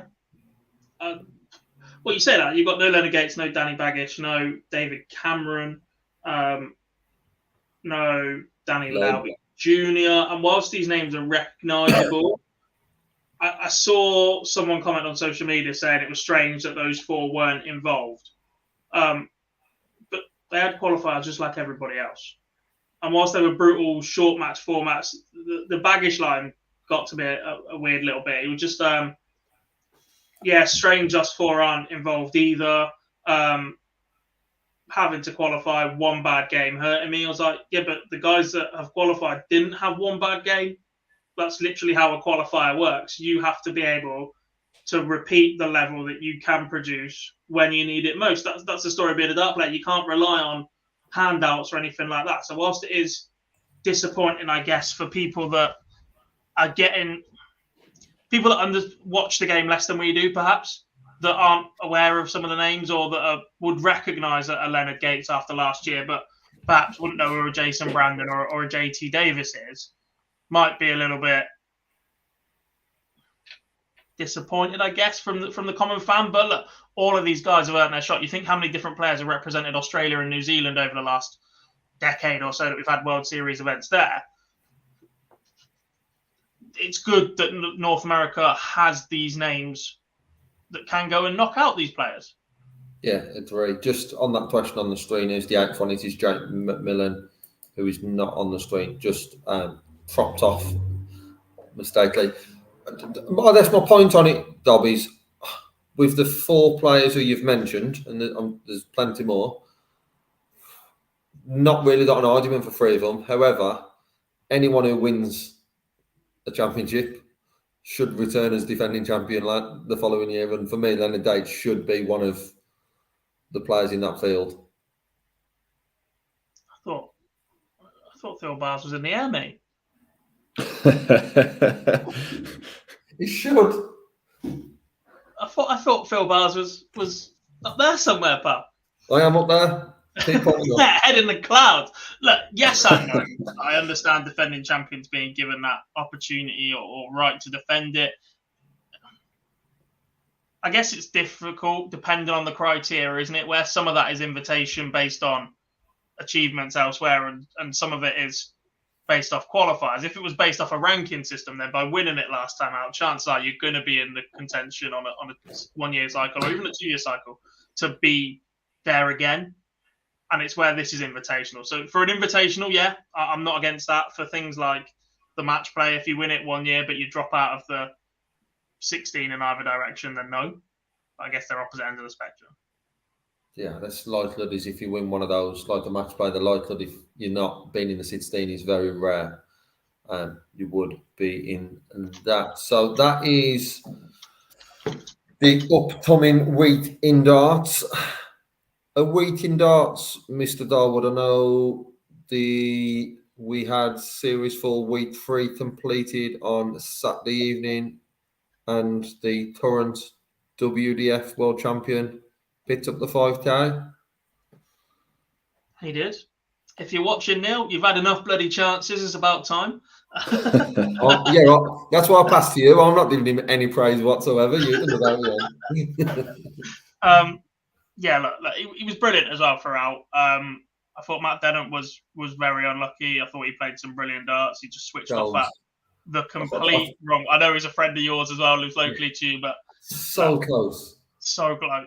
And to be fair, a Dennant versus Duff final was probably what that week deserved, especially that finals night. Bradley Roos was fantastic in the moment that Matty Dennant turned off, and as a youngster, he's another one on that production line that is just going to be a super talent. Questions perhaps around mentality at times in a week-long competition like that, but he's still a kid. He's got time to learn that. He's definitely got the ability. He took out some incredibly clutch finishes. I think there was a 1-2-1 against Dennant on the ball where just stones on a kid. I'm like, fair play to you, mate. I'm so glad that my dev tour career went absolutely nowhere because I want nothing to do with the players that are coming through these days. Yeah, fortunate enough to see him at Lightside pick up the junior event, and he looked at a very, very good talent. And it's good to now see more of him and seeing him get to finals night and get into the final. I think it was just an experience thing that nailed that over the line on Saturday. A very good win, and like you said, about time.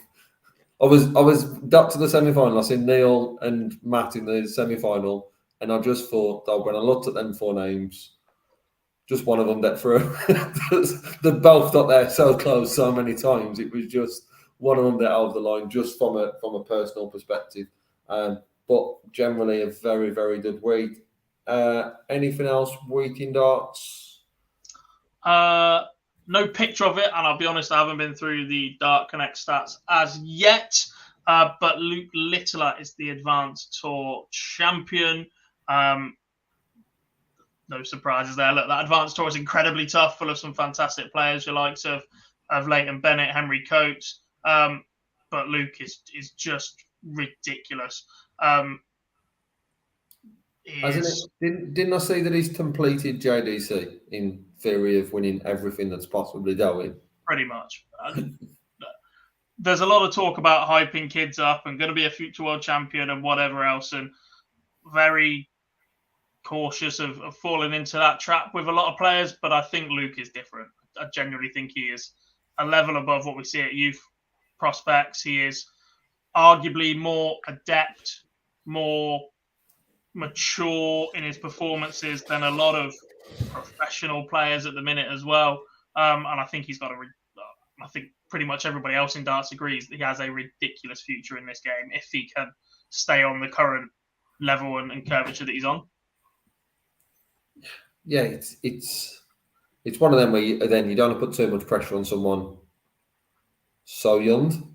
But I guess just come to you, Liam, we've seen so much of him now. He seems to be playing in something every weekend, whether it's been streamed, whether it's on TV, obviously some at the UK Open. His game at the moment, it's at a ridiculous standard for someone that age. Well, actually, I'll rephrase that. It's at a ridiculous standard for that the age. It's just at a ridiculous standard. Yeah, and I suppose the scary thing is if he keeps improving, how high the ceiling is going to be, because he's still so young and we've seen so much from him in such a short period of time. I mean, it's scary. I mean, I've seen some of the stats when he was playing in the Super Series a couple of weeks ago. I mean, just absolutely ridiculous, the numbers that he's posting. It'd be interesting when he turns the edge. How old is he now? Is he 16 now? He sits, I think it's 7, isn't he around New Year's Day, New Year's Eve type? I'm sure it's around Christmas when he missed the Q school. January the 4th or something. The cut-off is the World Final, and he's the week after. No, when did he win his UK Open? Like 10th, maybe? So it'd be interesting to see when he inevitably gets his tour card, how much it'll improve and what hopefully it'll improve in playing against the best players year in, year out, and then we might see some scary new levels from him, depending on what way that go. I mean, there's always question marks about a player so young and how playing against the best players week in, week out will affect you, and I'm sure with Luke it'll bring his game on even more. But yeah, it's again one of these players that I'm sure in future years we're going to see a lot more of. My probably only concern, and I say, very loosely around Luke Littler, is the fact at the minute he's playing in absolutely everything, and he's someone who's enjoying his game. By the looks of things, he's winning an awful lot. When he does that, and it is a when, he gets that tilt hard. We've seen before how that can have an impact on certain people's games. Do you think that can have an impact of the fact that he may go 5 weeks without playing competitively, or even longer, that could then have an impact because he's not having them sort of steps? Yes, he can still play challenge, but they're not as frequent as you still. I know we had John O'Shea on a few months back, and he mentioned that can be huge for someone at that age. That could have a huge impact. It could. I think he needs that top level exposure right now, even if it is quite early for him as a person. Dev Tour will still be there until he's top 32 or whatever else. I believe he still plays county, so that equates to a fair number of weekends in the season if they don't clash as well. I think he's not one that's going to stop looking for events. I know a lot of things are going to be ADC accredited, so as the future keeps moving on. They're just growing and growing and growing, and Opens will be ADC affiliated, which will rule out Pro Tour. But he will find ways to practice. He will find ways to go and find events. I'm absolutely sure of it. Yeah, like it's just one of those that the kid is playing absolutely everything because he seems to love it. I'm sure when he won the wheat at the Super Series, the following day was in some country somewhere with his dartboard up, and he was going Benidorm with a dartboard up going. Yeah, I've just won 20 grand at 16. Yeah, it's all right for some of it. and he was going it then. It's just that's probably only the question mark around we see the form, and then that drop in competitive nature can come. But what a talent Luke Littler is. Anything else we've missed in this week of darts, gentlemen? If not, we will move on to question time. So get your questions in if you've not already.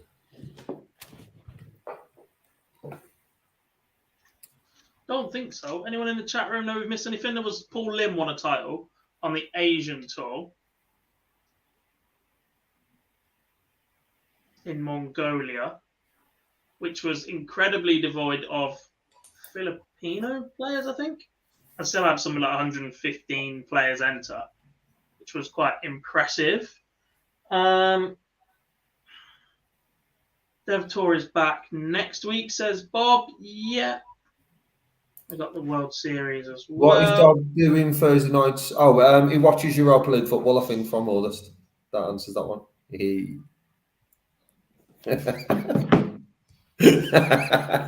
I don't resist. Oh, look at us. We've had one good season in a decade. Some Thursdays I'll be covering the socials for the Motor Super Series. Other than that, it's a quiz night at the pub where I play darts. I've got quite used to Thursday night football now. Ooh, look at us. We're in a final. Ever since you made a football joke right at the start, he's been itching to get involved. Massive.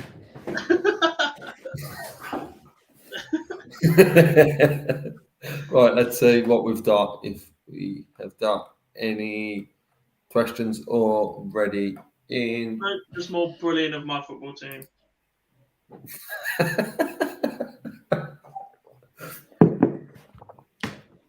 Well, we can't talk about Phil's team. We His can't. Thursday night, his Tuesday, Wednesday, and Thursday completely free. That's why he's having his hair dyed every week. Funny though, isn't it? Funny indeed. How many are you in the team? Good question at the minute.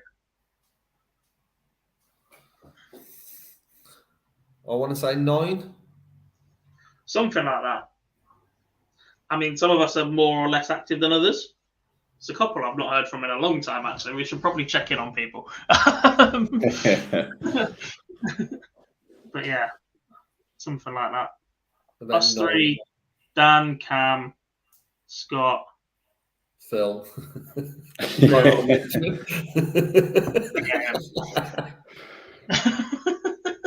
I don't know what day it is. Mates, question for you in the chat room. Seniors coming up. Quick reminder to everybody. That is just a few weeks away. World Seniors Masters at Westlands in Yeovil. 16 players. Bob Anderson's final professional tournament. We'll still be doing exhibitions and appearances, but he will not be competing anymore. Mace, you were commentating on your opponent last week. Trina Gulliver against you first up again as well. I know how much you enjoyed playing first at the tavern. Not. That's the way the draws come once again. How did you feel about that?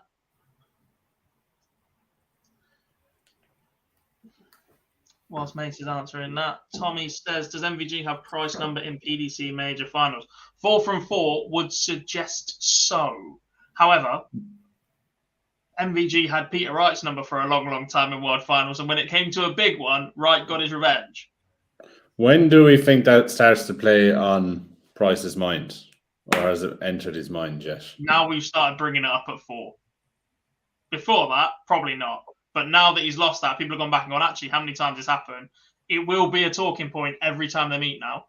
Will it be a talking point that will be led from by Michael, though?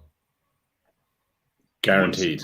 It'll be led from Phil because it's a good chance to get a bite out of somebody. Gerwin, you suck against Michael in the final. Aha. Yeah, but we see what sort of relationship they have in regards to Michael's not scared of saying anything really to any of them in regards to remind them of his record, how he's performing. I think that may be something that would be gently prodded towards Derwin Price every time they get into that situation. Even more so if it's this is slightly different because there was only a 10-15 minute window before dot back. But if it was like a match play final, for example, batting, and you've got that 3 or 4 hours in the practice room with them beforehand, where you haven't got the 10-15 minutes, I think that might be something that might be used a bit more from MvG to remind him of that if there's ever a situation in the game he needs reminding. Yes and no. I'm going to compare it to the Peter Wright rivalry. If something that was so one-sided for so long can be considered that, Peter did an awful lot of the talking at that point. I'll get him next time, I'll get him next time, I'll get him next time. And a lot of that focus was driven from Peter, and it was just Michael responding, going, no, you won't. You can't beat me. You can't do anything. And I'm not sure Gezzy's going to go poke the bear in terms of playing Michael in the final. And I'm also of the belief that perhaps Michael, A, isn't the same player that he was when he was doing that to Peter Wright, and B, is probably a little bit more wary of the ability that Gerwin Price possesses and the A game to just go berserk, and the fact he has delivered it in so many more major finals than Peter Wright had at the moment where Peter Wright finally got overline against Michael Van Gerwen. Just back on your question, Jack, from Mace. She can still play at a decent level. As always, like everyone I play, she'll play out of her skin. She's also very confident that she beats me, so no pressure in the end. To be honest, the performances we've seen from Trina, personally, I don't think they've been to the standard we used to. However, that changer then's Martin Adams in Blackpool, as I thought she was fantastic in Blackpool. She looked at a very, very good standard, and that was pushed all the way on that Saturday afternoon. Saturday afternoon, I think it was. It all moved. Yeah, it was. Yeah, I was getting nervy. Yeah, it went. Adams was banging trouble, and that was probably the best we've seen her on TV for some time. I think that game and the whole look was kind of, the performance didn't get as much credit as it maybe should have, because the whole trophy presentation on stage afterwards and that, which was right as well. It was brilliant that she got that moment. But if she can build on that, she certainly would be no pushover. Can also go back to the bit where Mace has just played. You can tell Mace has been in the media for a while now. It's like, take everything away from himself, put it all on Trina, take a big step back and go, I'm just going to a floor event next weekend or the weekend after. It's all on her. I love it. Yeah, that's a man that's been around the media for so long, because you go back to, Mace, your first week in the Super Series where you're like, in commentary, I'll be telling everybody not to do this, and then I'm doing it. And you've just done exactly that. Again, I love it. one from Bob. How much does Peter Rice have on his rankings this year? This is an awful lot of money. Just looking at it now, 2021, 880,000, 74% of his current ranking money. That's a huge number for Peter Wright. Yes, obviously it tends for a World Championship, so that's always going to be a huge amount. But what a huge number that is. That's a lot. I mean, what, 500,000 that's World Champs? Yeah. Yeah, that worked. It's still 380k. It's got match play dropping off as well. Yeah. Ooh. Just a commentator. I was not using that liner then. I'll write all your press for you, mate. D-Beats, that's a good question, actually. Your opinion on Mervyn King? He keeps falling in the rankings. He's currently not qualified for any major tournament this year. I think this might be the last season we see Mervyn King on tour. He is falling, and I don't see a change. We're not seeing him frequently enough. He's not going deep enough or producing results on the Pro Tour to even put himself in those positions.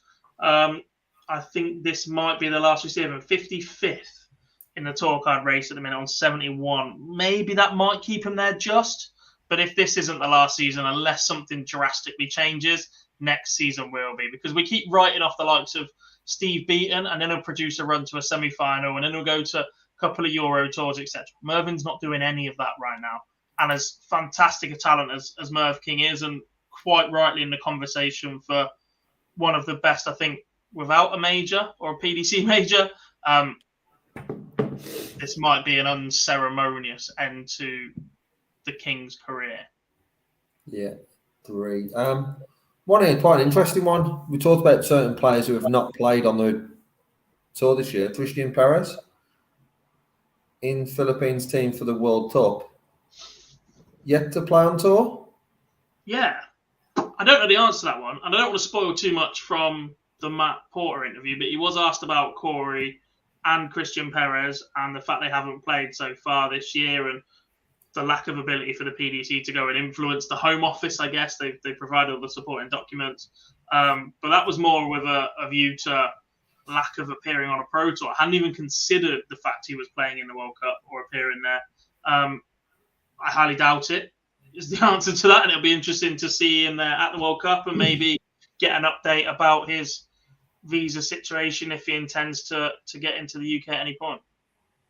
It's not ideal preparation, really, is it? That he hasn't had well, he's missed out on so much match play experience now for the last couple of months, and he's gone into a World Cup tournament completely cold of any real competitive action, I suppose, on the professional circuit.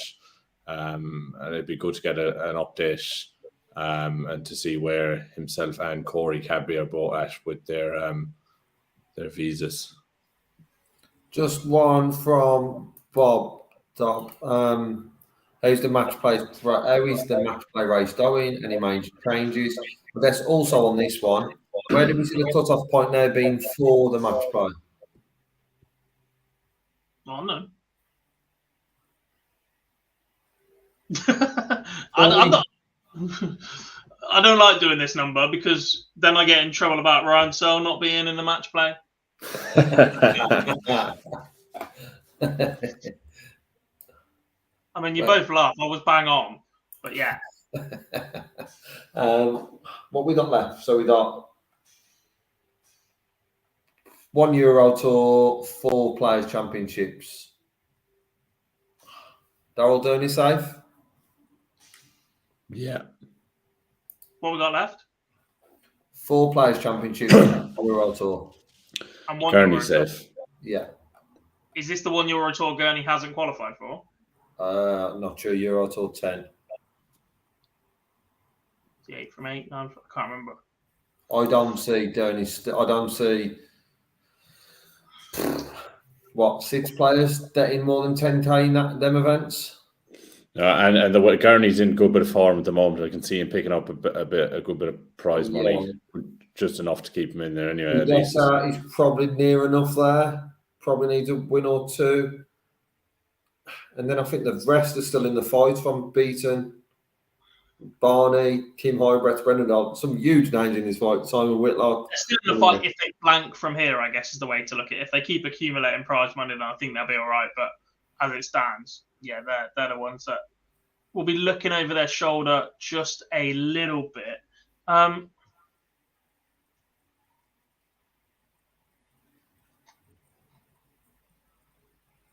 Let's not rule out James Wade. Where's James Wade in there?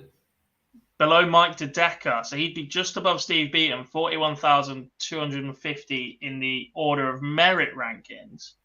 He is 16th on the world rankings, 12 grand ahead of Ross Smith, who is more than capable of going and doing something like winning a Pro Tour. Yeah, I wouldn't be surprised if Ross Smith overtakes him in the world rankings between now and then. A Euro Tour and 4 Pro Tours for Ross Smith to earn 12 grand or more might put James Wade at risk. Isn't he an ever-present? Believe so. That could be interesting. That's the first time really we've seen anybody on this side be cautious in this side, I think, for a long time. So the only thing with James Wade is that he could rock up to one of these pro tours and just get to a quarter final, and then that just seals it straight away.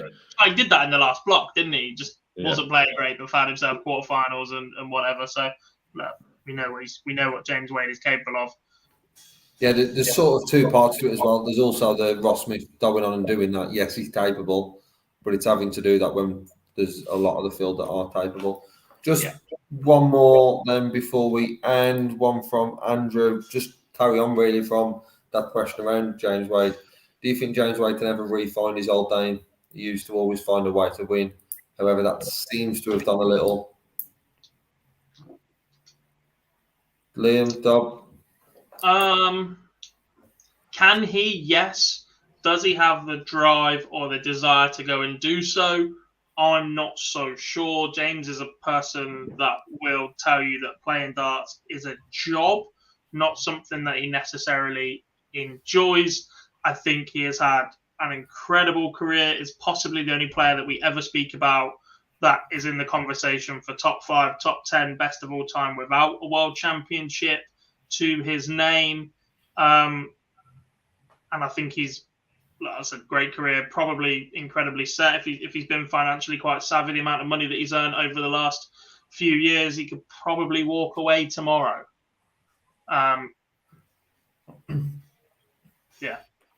Yeah, I mean, this does seem to come around as a bit like the Wicklock situation comes around every so often. You think, is he just falling off a little bit and he could just win a pro tour this weekend, or he could just win something out of nowhere? That tends to be the modus operandi for James Wade. But the question marks, I suppose, that Gob, you alluded to, that he is secure. He has done everything other than win a world championship in the game, and he is just a little bit older with young kids as well. So look, I mean, they're all distractions that mightn't have him playing at the top of his game, but I wouldn't rule him out coming back and win another major in the next year or two. Gentlemen, thank you very much for this evening. Dob, as always. Liam, thank you for stepping in last minute. Chat room, fantastic as always. So from myself, Lee Boyce, Jack Darwood and Liam O'Reilly, it's a good evening. Good night.